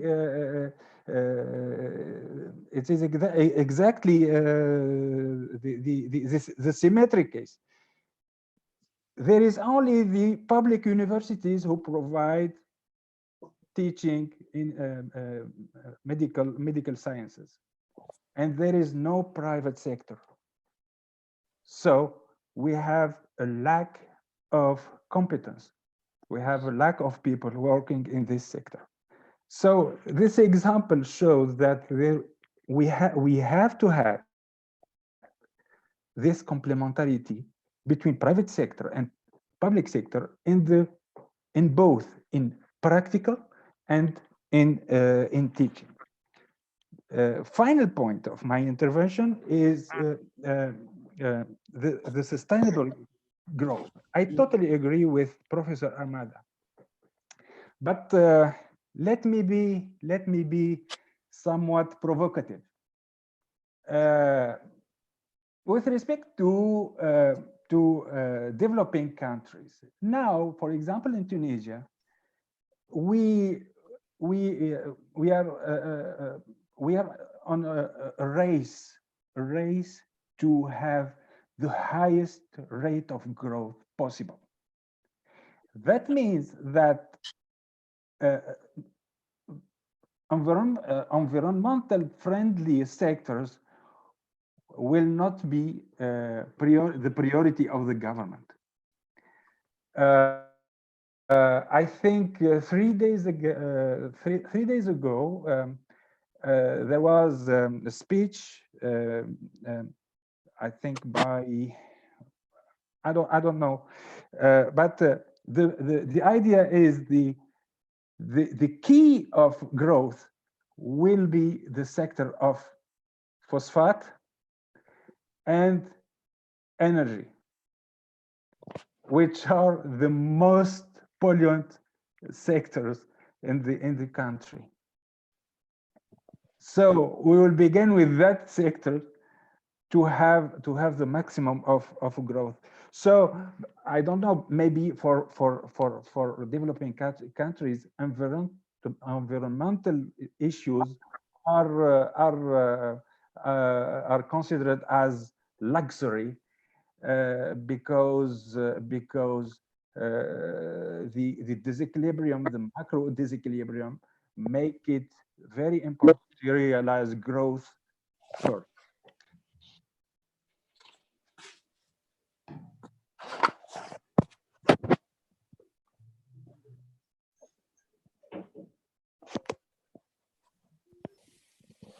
Nassef, you muted yourself. Unmute yourself, please. Excuse me. Thank you. I said that's the main points that I want to highlight with regard to the post-COVID policies. I hope that the world will do well. I hope that the world can do like the IMF said, in the form of V. And thank you very much to listening to me, and I am ready for your question. Thank you very much. Thank you, Dr. Nassef. Any question, Head of Research at Central Bank of Tunisia? Any question for Dr. Nassef? Otherwise, we'll keep room later to questions. Now, no. Sorry, Mundar. Okay, it's still hot. Okay, so let's ask him the question. You know. It's burning your mouth, the question. No, when he mentioned, like, the V, the IMF, some would have the swoosh of Nike, some others it's the W, so others it's Z, for the so there are different forms for that curve. That's if you see the last World Economic Outlook, it seems to be V for everyone. Well, maybe Nike swoosh is better. Now you mentioned one point, and that's where my question comes, Nasif. You mentioned, like, you know, for loi de finance, I believe the upcoming year there is a taxation on dividends, and Yes. you sounded like, you know, opposing that I kind don't of appreciate. yeah, yeah, exact. That sounded, and I believe that's your position. But in different countries, dividends, at least ordinary dividends, are taxed. Okay, so I don't know about Tunisia. It has been a long time since I did see, like, you know, la fiscalité tunisienne. But it's like, you know, it's a normal thing that dividends to be considered as part of the revenue of the investor. Now, if the government wants to encourage a particular sector, then they could reduce the taxes on dividends for that particular sector. Okay, so that's the point I wanted. Thank you. But first of all, let me precise that in Tunisia we have not this financial culture that allow everybody to go to the financial market and to invest its savings. So we lack this culture. So it's very it's not like encouraging people to go there. That's the first point. Second, there's maybe why not taxing the short benefits of speculation, for example. Why dividends? Because dividends is the remuneration of the long-term investment. This is the mean of investment. Taxing, it's a very bad message, and the timing is very bad also, I think. Thank you very much, Dr. Nasif. Thank you, Nasif, for the answer. So we previously were speaking and about a new generation and old generation. I consider myself as being part of the old school when compared to my son, who is present with us today and who is director at the National Bank of Paris, taking care of compliance. Every time I have a difficulty, I give him my phone. I give him things which are linked to digitization to help me. So today, people from old generation like me are forced to go and digitize. We have all spoken about the benefit of digitization and how children master much more, I think, than us, or they are more open than us to those new technologies. Ideal schools in Tunisia have lived this experience with Zoom and other means to continue to teach, like Mediterranean University. And we have the dean today, we have the honor to have their dean today to speak to us about this experience, how he lived it, and what is the future of this digitization for schools and universities in Tunisia. We are happy to welcome Professor Murad Ghallet. Tfadal, Si Murad. Hey, hi. Can you see me? Can you see me? Can you hear me? Yes, we hear you. Yes, we do. Okay. Sorry, because I seem to have a problem here. I cannot connect properly. Well, I'm very happy to share with you our e-learning experience in our schools. We have different schools ranging from kindergartens to secondary schools. So this is our first experience, first time it has ever happened to us. to switch to e-learning. We used, of course, to teach in the conventional, somehow in a conventional way, the classical way in the classroom. Of course, we are digitalized in our schools compared to state schools in Tunisia. But when the pandemic started in Tunisia, we were forced to close the schools on the 12th of March, and we were faced by two choices: either just end the school year, just end the school year, as simple as that, just like the Ministry of Education did. They declared the school year as over, and that's it, full stop. Or simply decide to carry on teaching through e-learning, through the means, technological means that we have. And we opted very soon on the 12th of March. Our school board met and we decided to use the e-learning. We were faced by many problems. First of all, we have different age groups. We have groups from kindergarten, that means from 5-year-olds to 18-year-olds. So we were faced by the problem of which tool to use to continue teaching. And it was not easy, honestly, because it was the first time it has ever happened to us. So we opted for the little ones, for the kindergarten, for the 5-year-olds and primary, and even college, that's the 12 and 15-year-olds. We opted for a platform called It's Learning, which we have been using for the last 4 years. And we had we adopted this one here. It's made in was designed in Norway, actually, in Scandinavian countries. It's a very well developed platform. It's an excellent platform, and we decided to use that one because it gave us the possibility to download videos. We had small capsules of 15 minutes to 10 minutes. We prepared those lessons and the teachers came to our schools and we shot the videos there and then we downloaded them. And of course, it gave us as well the opportunity to have interactive exercises just to make sure that the kids understood what we were teaching. And we downloaded also PDF exercises. So we designed special lessons that would last for about probably 13 to 45 minutes.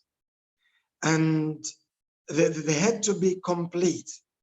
So we worked day and night to design these lessons because the kids in Tunisia generally are not autonomous. They need to be present in the classroom. They need to be around a teacher, and the teacher almost spoon fed them. They're not very autonomous. They don't work on their own. I'm talking about kids in general in Tunisia, okay? But in our schools, kids had more autonomy. So when we switched to e-learning, it was easier for us. At first, of course, the kids and the parents found it a little difficult to follow, just the first 3 days or 4 days. But then once they understood, we communicated a lot on how we were teaching and what the parents were supposed to do. So once they understood, it became easier. And we managed to finish almost the whole syllabus during the third term without any problems at all. I mean, the kids managed to follow our lessons. They were present, and they followed us almost on daily basis. And we allowed them to, at the same time, with this platform here, we use Zoom for the college, for the 12-year-olds, 12, 13, 14, and 15-year-olds. We used Zoom. We offered them a one-hour contact with their teachers a week.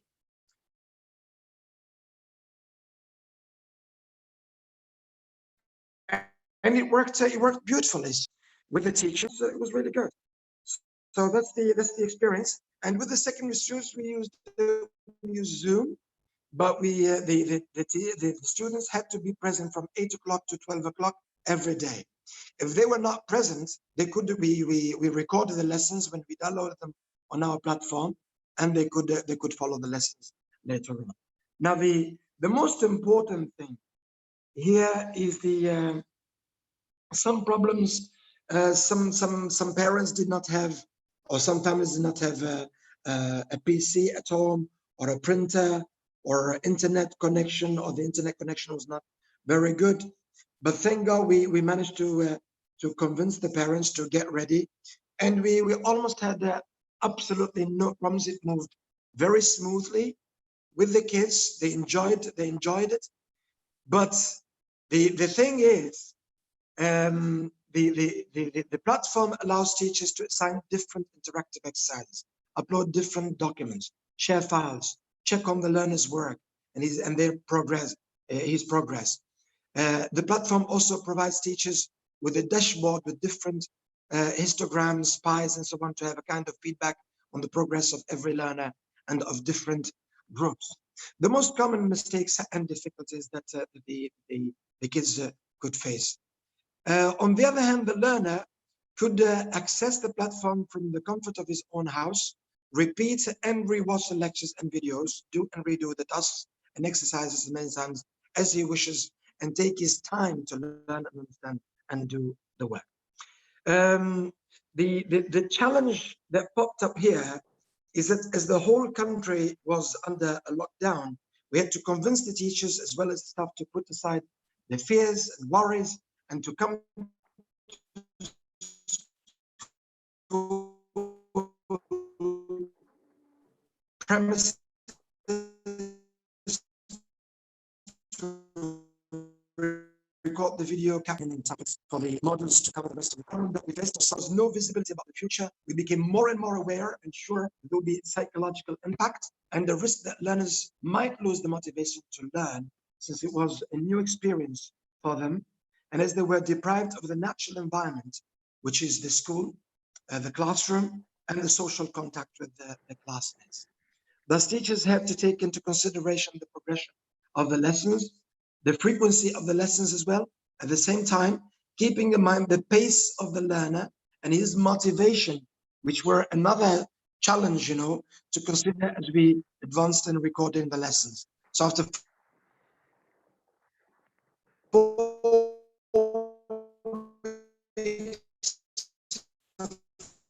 confinement, and as long as to keep our learners to share short videos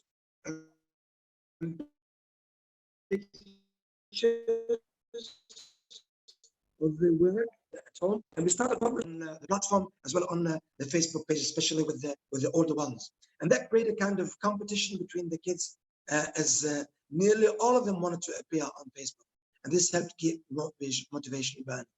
So the most beautiful thing about the whole experience is as we followed up the work of the kids, we noticed that almost between 90 to 95% of them and all the age groups were seriously involved. They did their work, exchanged with the teachers and friends, and they were proud to show and prove to them. And the best thing that happened to us, teachers and administrators, was to see, assess and unveil the truth, hidden capacities and abilities of the kids. Because what e-learning really requires at the end of the day is to allow the pupils to work on their own, to develop autonomy, to solve or try to solve the voice. every difficulty. Connection issues. To implement a kind of self-discipline, which was not easy at all. Understanding that was the biggest challenge. Yeah. Hello. Yes, we are listening. Hello? There is some. Yes. Can you hear me? Yes, we hear you, but there is Hello? some. There is some yes, we are disturbances. hearing, but some Hello? connect. Yes, hi, you- hi, Murad.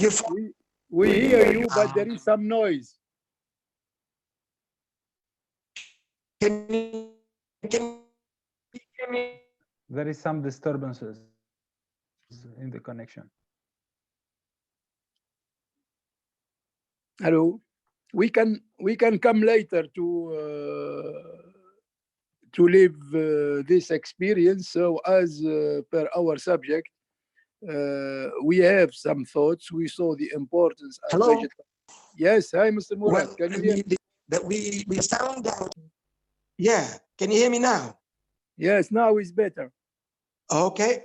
So Well- it's room for, we'll give you one question if you allow. Okay, go ahead. Yalla, Kamal, one question for Mr. Murad. How long does it? First of all, congratulations for being able to set up this this system. I want to ask you how long does it take you to build such a system, especially for pupils? Well, we were somehow ready because, as I told you, we were using a very good platform, very well designed. So we've been using this platform now for years. We had enough. We were almost ready. Let's say 60% of the blood used was there to.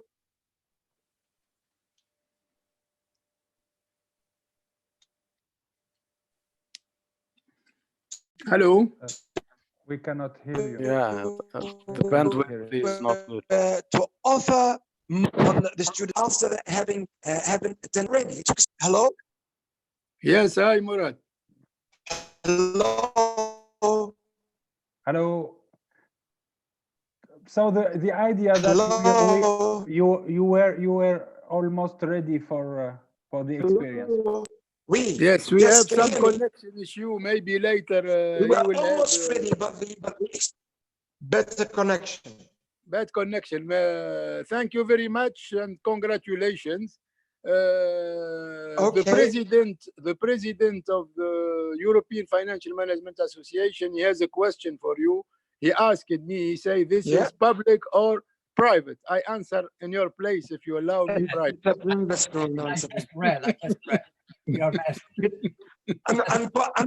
Unfortunately for Tunisia, unfortunately for the Tunisian education, it's a private school. I wish we could see this experience present in most state schools. I mean, the pandemic came. It was so sudden. So the Ministry of Education was not ready at all. So they simply, all schools simply closed down, and the school of the year was declared as over. Yeah, thank you, Mr. Murad. So I think we have all the panelists have expressed their views and thoughts. We all agree that the future is for more digitization, maybe a formula in education and health to combine both digitization and presential. In the medical also area, I think Dr. Ben Ali, he can inform us of what happens, because in France, it's in the first time in history that France allows tele-treatment. The doctor can handle his patient from far away. Dr. Ben Ali is with us? Yes. So for France, it's an experience of 1 month just before the lockdown. So 1 month before quarantine and lockdown, there was the authorization from the Minister of Health to use telemedicine. So the virtual the medical exam. It's until now. A fantasy medicine, or a luxury medicine. It's I can give you the therapeutic area that was developed until now, the sexology, if I can say, exams or consultation, and during the period of lockdown, other general practitioner was suggesting that. I think that the culture is not at it's not at all in favor, to be honest with you. We see more experience with our colleagues in US and in the Anglo-Saxon school than in France or in Germany even. For the future, we want to continue to try this digital visit or this virtual consultation, but we know from the beginning that there is limits for a certain therapeutic area. I want to highlight another point. Even with this virtual consultation or digital use of the digital use in the domain of medicines, there was what we call here the silence killer, and as perhaps you are, the information was spreading yesterday about the number of cases of a cardiac attack that was multiplied by 3 if we compare the same period of 2019 between March and April 2019. So March and April 2020, the number of cardiac attack was multiplied by 3 due to the fact that people can't go and be examined directly by their cardiologist or their general practitioner. So this is what happened in medical level. Thank you very much, Dr. Ben Ali. I think Manuel has a question to Nassif, no? Yeah, very quick, as usual. First of all, Murad, well, this is a good example that they did anticipate the future, so they react more properly during the pandemic crisis. Exactly what I said. This is one of the main vectors for the future. So they were already prepared, so not affected that much. But I could feel with so many interruptions that Tunisia needs to improve in terms of infrastructure. And this is a private school, for sure. This is a private school. It's not public. If you think only private schools, they serve rich people normally. So what about the country itself? So infrastructures. But again, this is a good direction. And this is a good example. But let me be provocative with Nassif. I have so many questions, Nassif, so many, but I'm going straight to the main one. No, I'm becoming to be upset because Professor Armada is giving gifts for everyone. He's asking everyone except me. So it's okay. Now I'm happy. Go ahead, Professor. So you did talk about the PPPs, yes. Public-private partnerships. Yes. You did not mention the name, but in reality, you are defending the public and private could collaborate. But the question is not that. It's a more important one. Well, I said that environment is going to be a key driver for the future, but it seems that phosphates and energy, I think petrol or something like that, will be used. I did not say that the transition has to be from one day to the other. Not at all. And many, including my country, we have to continue with petrol. Many countries cannot survive without petrol. But first, there are other things that can be changed more slowly. So how fast you go, it depends about public policies and support for this type of new energies. And also, this is the killing, inverted commas, question. What about if the other countries nearby you, Europe, or the countries where you export to, what about if they block your production?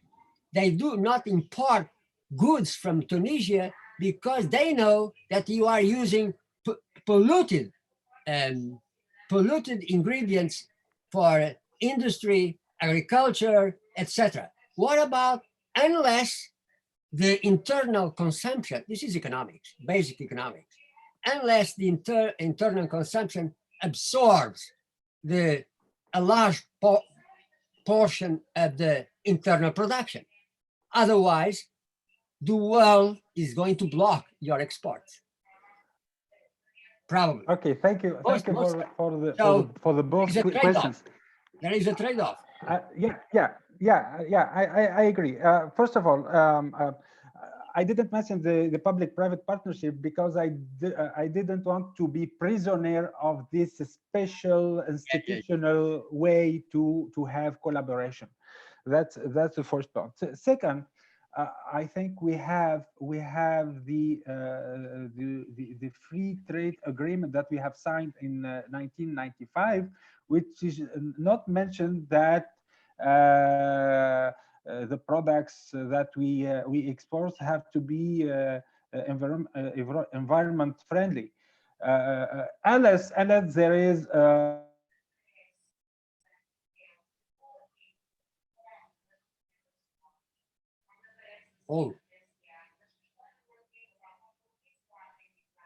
Nasif, we cannot hear you. Yeah, but there are many rules that are going to change.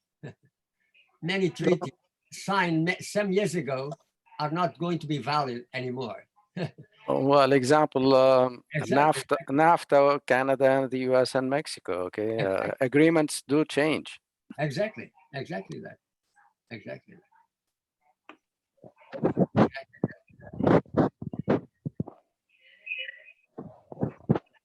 It seems we lost Nasif for good. Asif.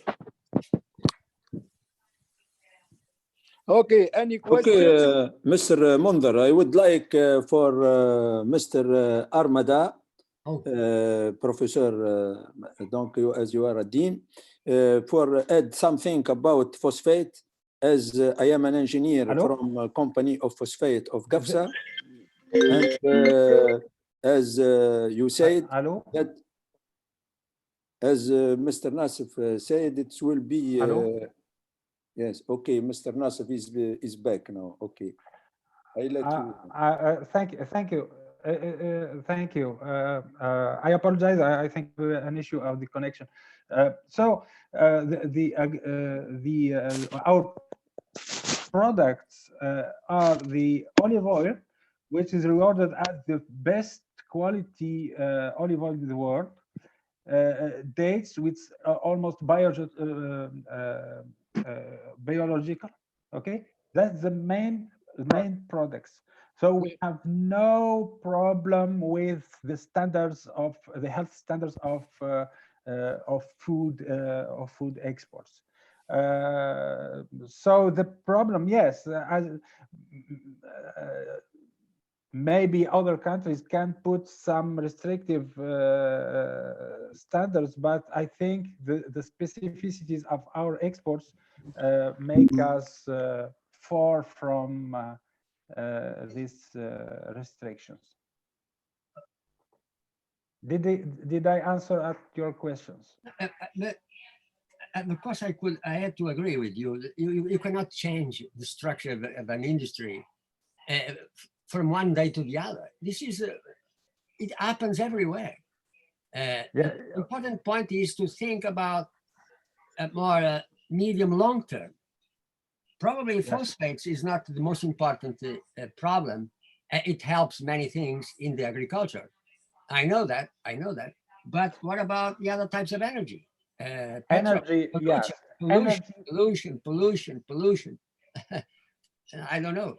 For energy, I totally agree with you, especially in the medium and long term. I agree with you, because now energy is not sustainable, even in financial field. It's not sustainable because the most part of our trade deficit is from energy.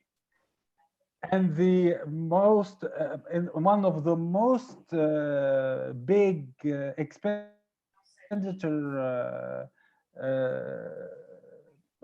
part on the budget is the compensation of energy also. So I agree with you that we have to move to other forms of energy, but it will take time. Oh, yeah, of course. Yeah. Agree. This is Thank you what very much. reality Yeah. shows us everywhere in the world. We cannot Yeah. move the structure of an industry from one day to the other. This is obvious. Yes. Obvious, of course. Thank you very much. We have been more practical today, far more realistic today. This is what I like. I'm kind of a practitioner very much. I spend lots of time inside the firms with my students, visiting firms. The connection between my university and several universities is Anglo-Saxonic type of connection. It's highly supported by the ministers and the chancellors to create links with the industry, strongly linked to industry. Even science, we export science discoveries to the firms. Several domains, so many domains. Yeah, thank you, Mr. President. Professor Monder. Yes. Just to precise one thing, with regard to the research unit that I am the director, one of the most important element of our strategy that I presented to the governor, that it will be necessary that the research unit of the central bank will have to be open to universities, national and international universities. So I would appreciate if we can collaborate with everyone in this panel. Nasif. Oui. Hello. Yeah, definitely. It's like, just send us an official communication and we'll take it from there. Perfect. Professor Monder. Yes. Only to precise something for the Dean, Professor Manuel, as we work closely, our university work with the company of phosphate of GAFSA. And do you know, company of phosphate of GAFSA has more than a century of life and a huge experience for phosphate. So first, the engineer learned very well how to do the production of fertilizer, etc. And the second way, they learned now very well how to take care with their environment, and they are friendly of environment. And as you know, Tunisia product 8 million tons of phosphate, and we in Tunisia we use only 100,000 of phosphate. So we have to export all this phosphate, and before exporting this phosphate, we have to normalize the product of fertilizer. And we don't, for example, of chemical element of Mendeleev table, we don't be more than, for example, 7 ppm of cadmium, etc. So before sending this in the ship, they are analyzes, and they will take sample and will analyze. If don't fit with this national standards. Yes, if this standards, very good.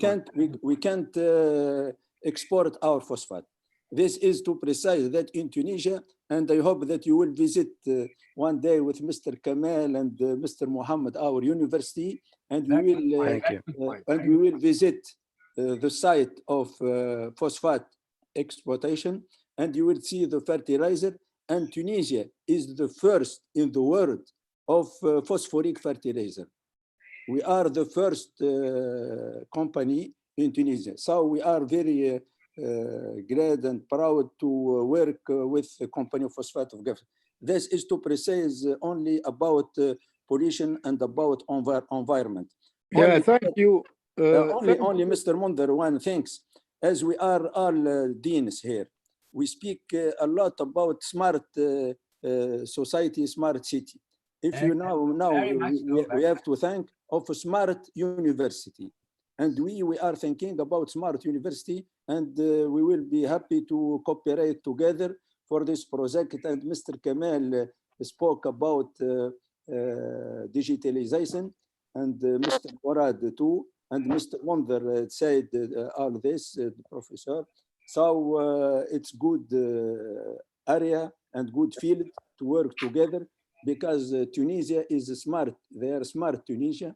In smart Tunisia, they are smart city, and the smart city, we will work for a smart university. And thank you very much. Only for Mr. Murad, we had a good experience for student, and the student is the high school. But Mr. Murad has for primary school and secondary school. So their teens generation, and I like to know his experience about the two kind. As Professor Monder said, they are old generation and new generation. But in the same generation, in the primary school and secondary school, the teens age, what is who learned very well these tools and manipulate very well this remote teaching. And thank you very much. It's my contribution to share with you. Thanks very well. Thank you. Thank you. Very good point. Thank you, Said. Thank you. Can I make a comment, please? Yes, Mr. Yeah. Murad. Yes. Okay. Mr. Yes, just to let you know, I mean, it's true that this experience was in a private school, but we have to keep in mind that the coronavirus came so sudden. So our government in Tunisia was not ready, and we're not in Tunisia. We're not. Digitalization is not deeply rooted in the fabric of our society. So the parents were not ready in state schools. Most families don't have a computer. Most families don't have internet at home. So it was practically impossible, for state schools to have any kind of e-learning. So the Ministry of Education opted for another solution. They started broadcasting lessons live on the national television. We had a national television. They started broadcasting different types of lessons, from primary to secondary lessons. But of course, we could not say that this is typically an e-learning experience. I mean, far from that, because there's no interaction between the teachers and the students.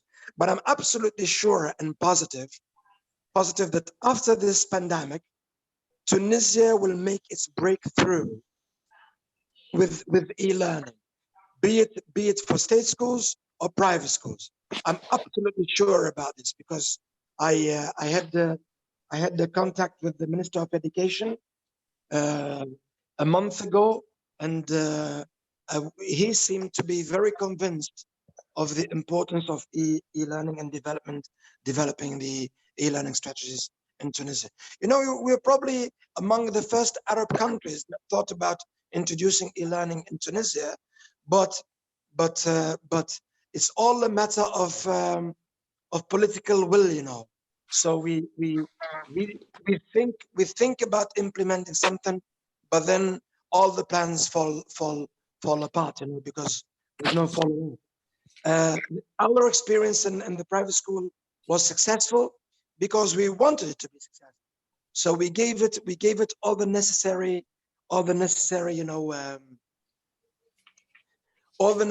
tools to make it successful, and it was. So it's very easy, I mean, it was for us. If it was easy for us, I'm sure it will be easy for state schools as well. So it all depends on the political, will. Our political decision makers, they have to opt in the future for more digitalization, and introduce introduce platforms in state schools, because Thank you. it's the Thank only, you. only solution, really. I mean, we won't have much choice, I mean, in the future. Let me add, it's like, it's on the same vein, it's same point. There is a Tunisian school in Qatar, in Doha, and they have like, high school students that they need to pass the national exam, the baccalaureate, and they're stuck in Doha. And it seems like, for me, it's not a real problem, since like, exams, you could secure them, send them by email or open them. It's like, we've done this like, for our subjects, but still they're stuck in the idea that they have physically to go to Tunisia, and they have physically to handle the exams and all of that, which is like, I don't know in which century they're living,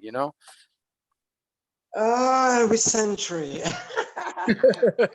Mr. Kamal, let me hello. Let me make a small comment here. Politicians, honestly, some politicians, they're not very reactive. No. Hello. Yeah. Hello. Yes. Hello. I think it's the politicians. They're not very reactive, and they stick to the old ways. I mean, they're not very imaginative. They're not creative, and they're not reactive. That's all I can say. I mean, if you take, for example, the IB International Baccalaureate exam, the students take all over the world. They don't have to go to a special place. I mean, they take them in their schools. Yeah. They send and they take them, and that's it.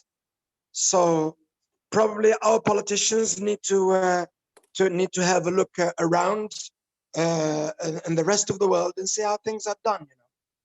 But as for me, you mentioned that it's a private school and it's only dealing with rich people. It's not the case. I mean, our schools and private schools don't cost much in Tunisia, not like in Europe. Like the fees are about 1,000 euros a year. So our population is the middle class, really. I mean, we target the middle class, not necessarily the rich.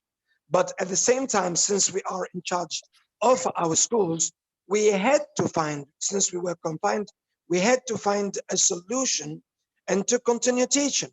So we simply did not accept the fact that the Ministry of Education simply declared that the school year was over. That was easy to say, and we could have simply accepted it, but we had to look for our solution, for other solutions, and to help the kids, overcome, their fear, because they have plenty of time. If you have a 6-year-old confined for 2 months, you can imagine, all the problems, psychological problems that you might have at home. So we had to bring some discipline at home. We had to plan his day. We had to carry on with the learning experience, and it was just magnificent. I mean, we were absolutely proud to have succeeded in doing so. Thank you, Mr. Murad. Let me give one comment, and then we'll give the speech to Dr. Bouhaji, who joined us, and we'll speak how he thought about this future of digitization from a point of view of inspiration economy, because there are regions in the world where you don't have even electricity, you don't have light, you don't have connections. How people are thinking, because he's the founder and he's the president of the Inspiration Economy Institute, how he moves to different countries, to several countries in Africa and Asia, and tries to find with his network solutions to people who want to access to those new technologies, and how to help them. This is one way. We have also one of our auditors who is listening to now, Ayman Swisi, who has in mind to make the smart African university. I spoke with him about this subject 2-3 years ago, but it's still not born. So we are still pregnant. with this project. I hope it will be the day when the light one day. Let's first give to Dr. Bouhaji his thoughts first, then we'll come back to discussions. Dr. Bouhaji, Dr. Mohammed. Dr. Mohammed.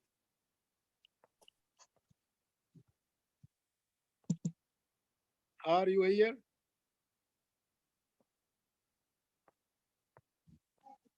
Dr. Mohammed. I think he's not. I will phone to him. You will make a call for him, Professor Munder. I think he has a bad connection.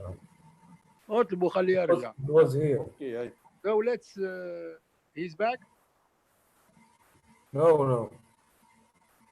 اطلبوا شوفوا. So I think it's we are living an interesting experience, and I think this digitization experience, thinking of a smart African university, I think it's a very good thing.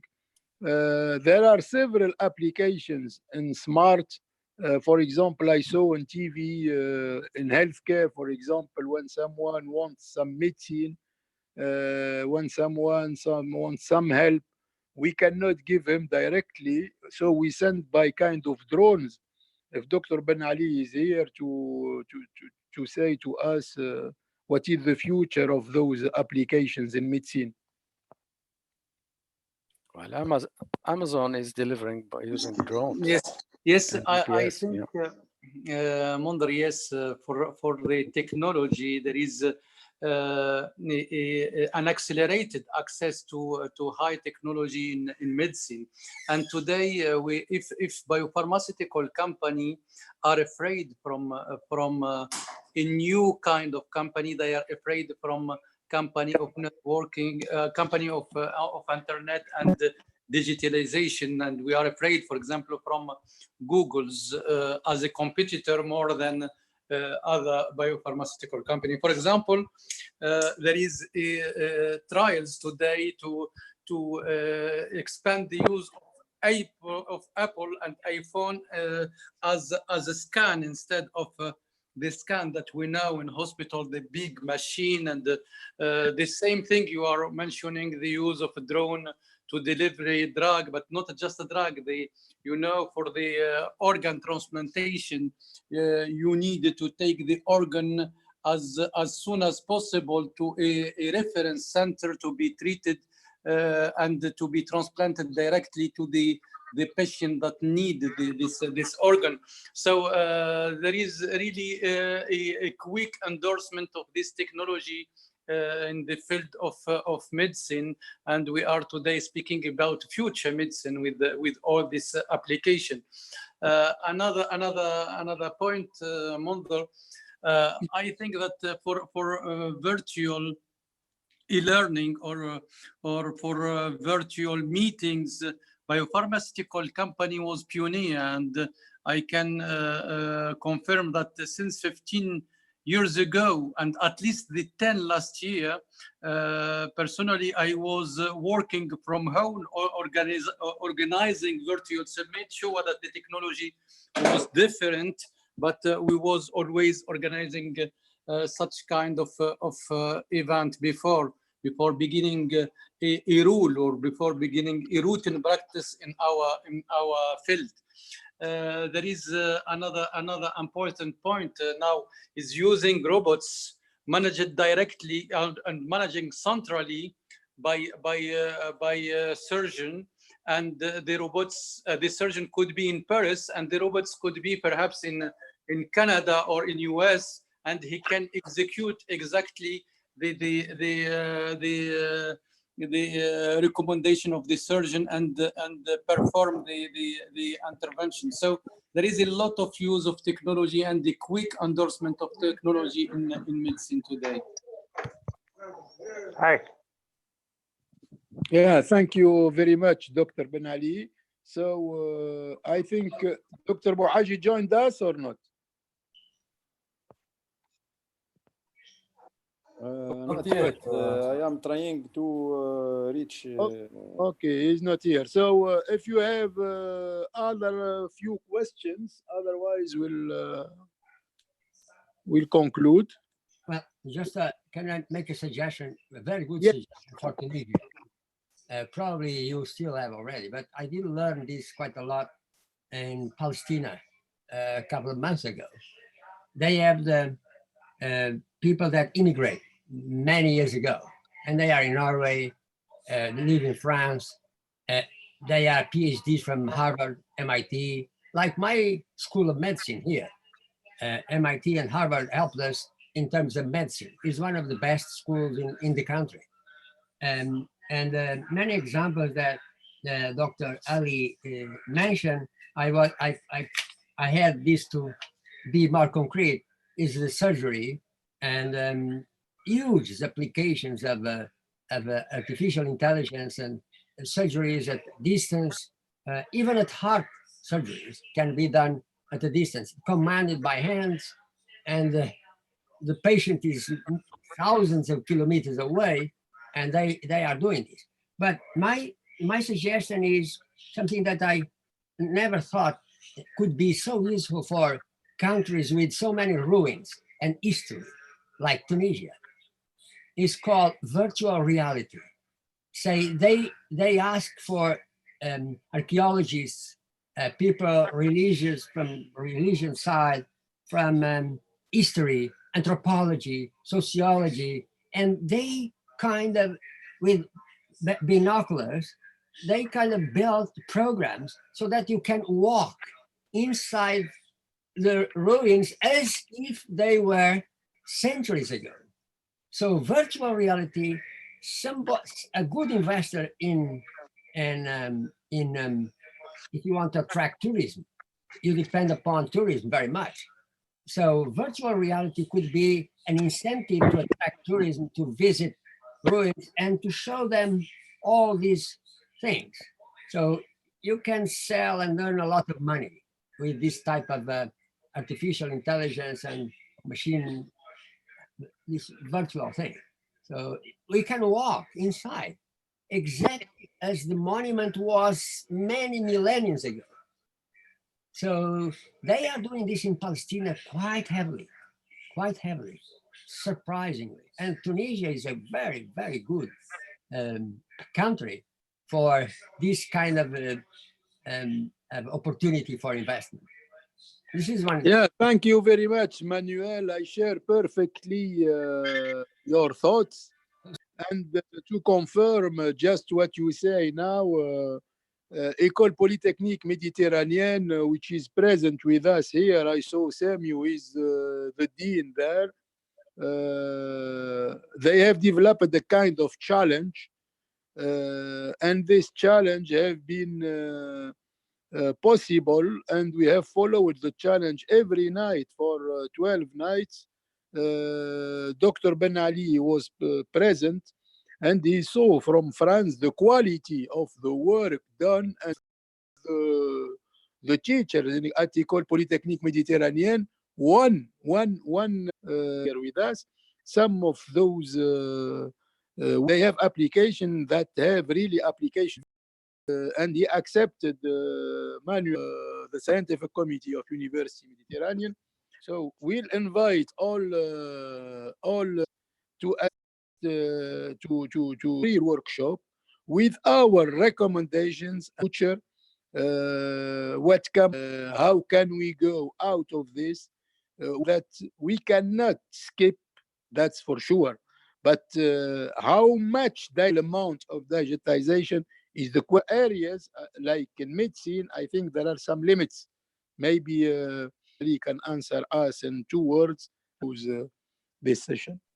I think chance is not an exception, but the only thing, if we are speaking about the direct contact between physician and the patient, I think that the patients still need the presence of a physician at some point of his treatment, and that's why we should go on digitalization. We should go on the virtual consultation or visit, but we need always to continue investing in the physical presence of a physician in front of the patients. This is for the interaction physician patients, but in another area, like transplantation, like exam, biologic exam or radiologic exam, I think that digitalization take more and more place in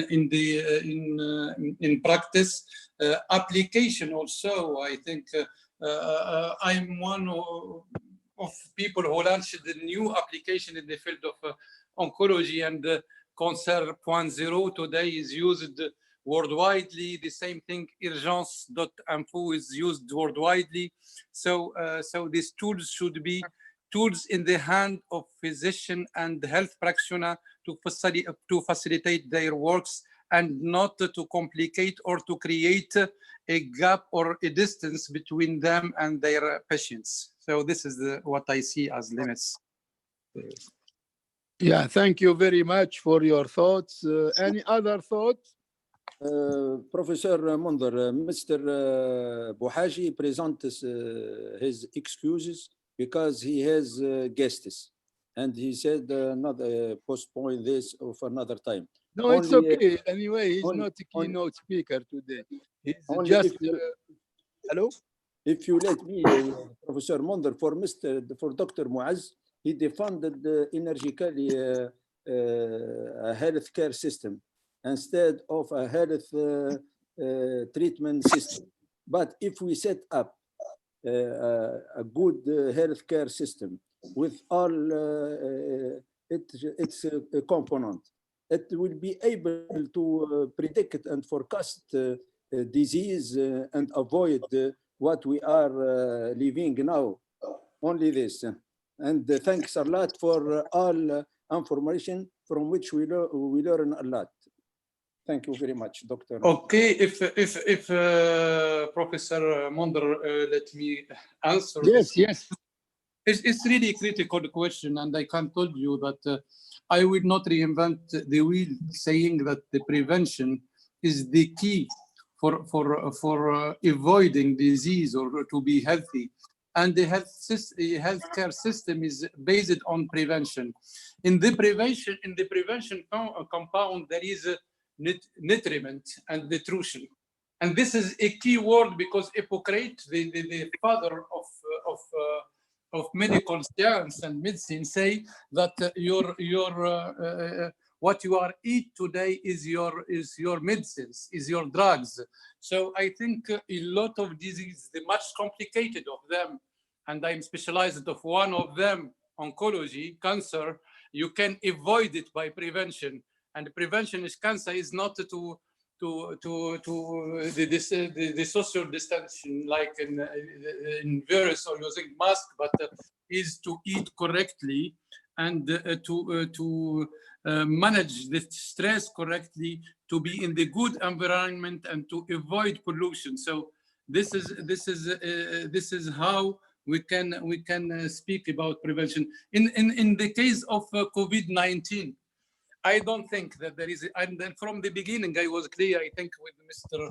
Munder, we organized the first meetings and it was my first touch with you speaking about COVID-19. And I was clear saying, I don't think that we will invent a drug better than les gestes barrières, better than the prevention. And the prevention in the case of a virus or a pandemic is this physical distancing and the use of mask and washing hands. This is the first and this is the best drug and the first thing to do, because the drug isn't effective in 100% of the patient population.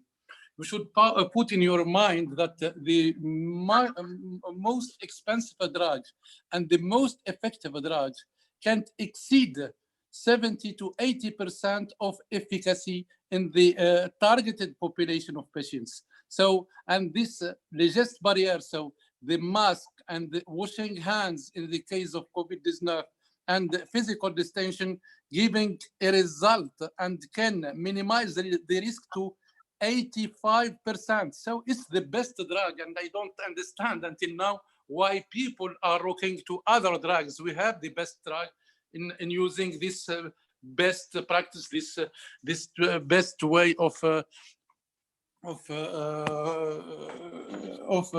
stopping this the virus to spread.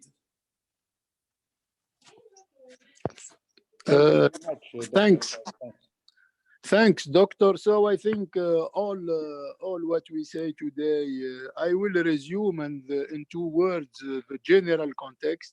So this is the first E-conference in Tunisia, and it's a first step towards the contributions of academics and professionals into the way of thinking and to the future of the humanity. Either in the healthcare system, either in the education system, starting from our kids to university, to doctorate. I think with all your thoughts, and if we cumulate the years of experience of everyone to add them, as I say in the beginning, Mr. President Manuel, maybe all of us, we weigh more than 200 years now if we count all the years of experience. I think all what you have said have a lot of sense. I wish deciders from everywhere they sit can take our comments to improve the reality, to improve what we live every day, because what everyone was surprised by the crisis, that's no doubt. When we are surprised, you will behave badly by definition, because you receive a shock, then you think, then you organize yourself. But this is the normal way. But if we are shocked, we are not smart, we start to take decisions and change our mind every day without measuring the long-term impact of our decisions on the economy and on healthcare and on people.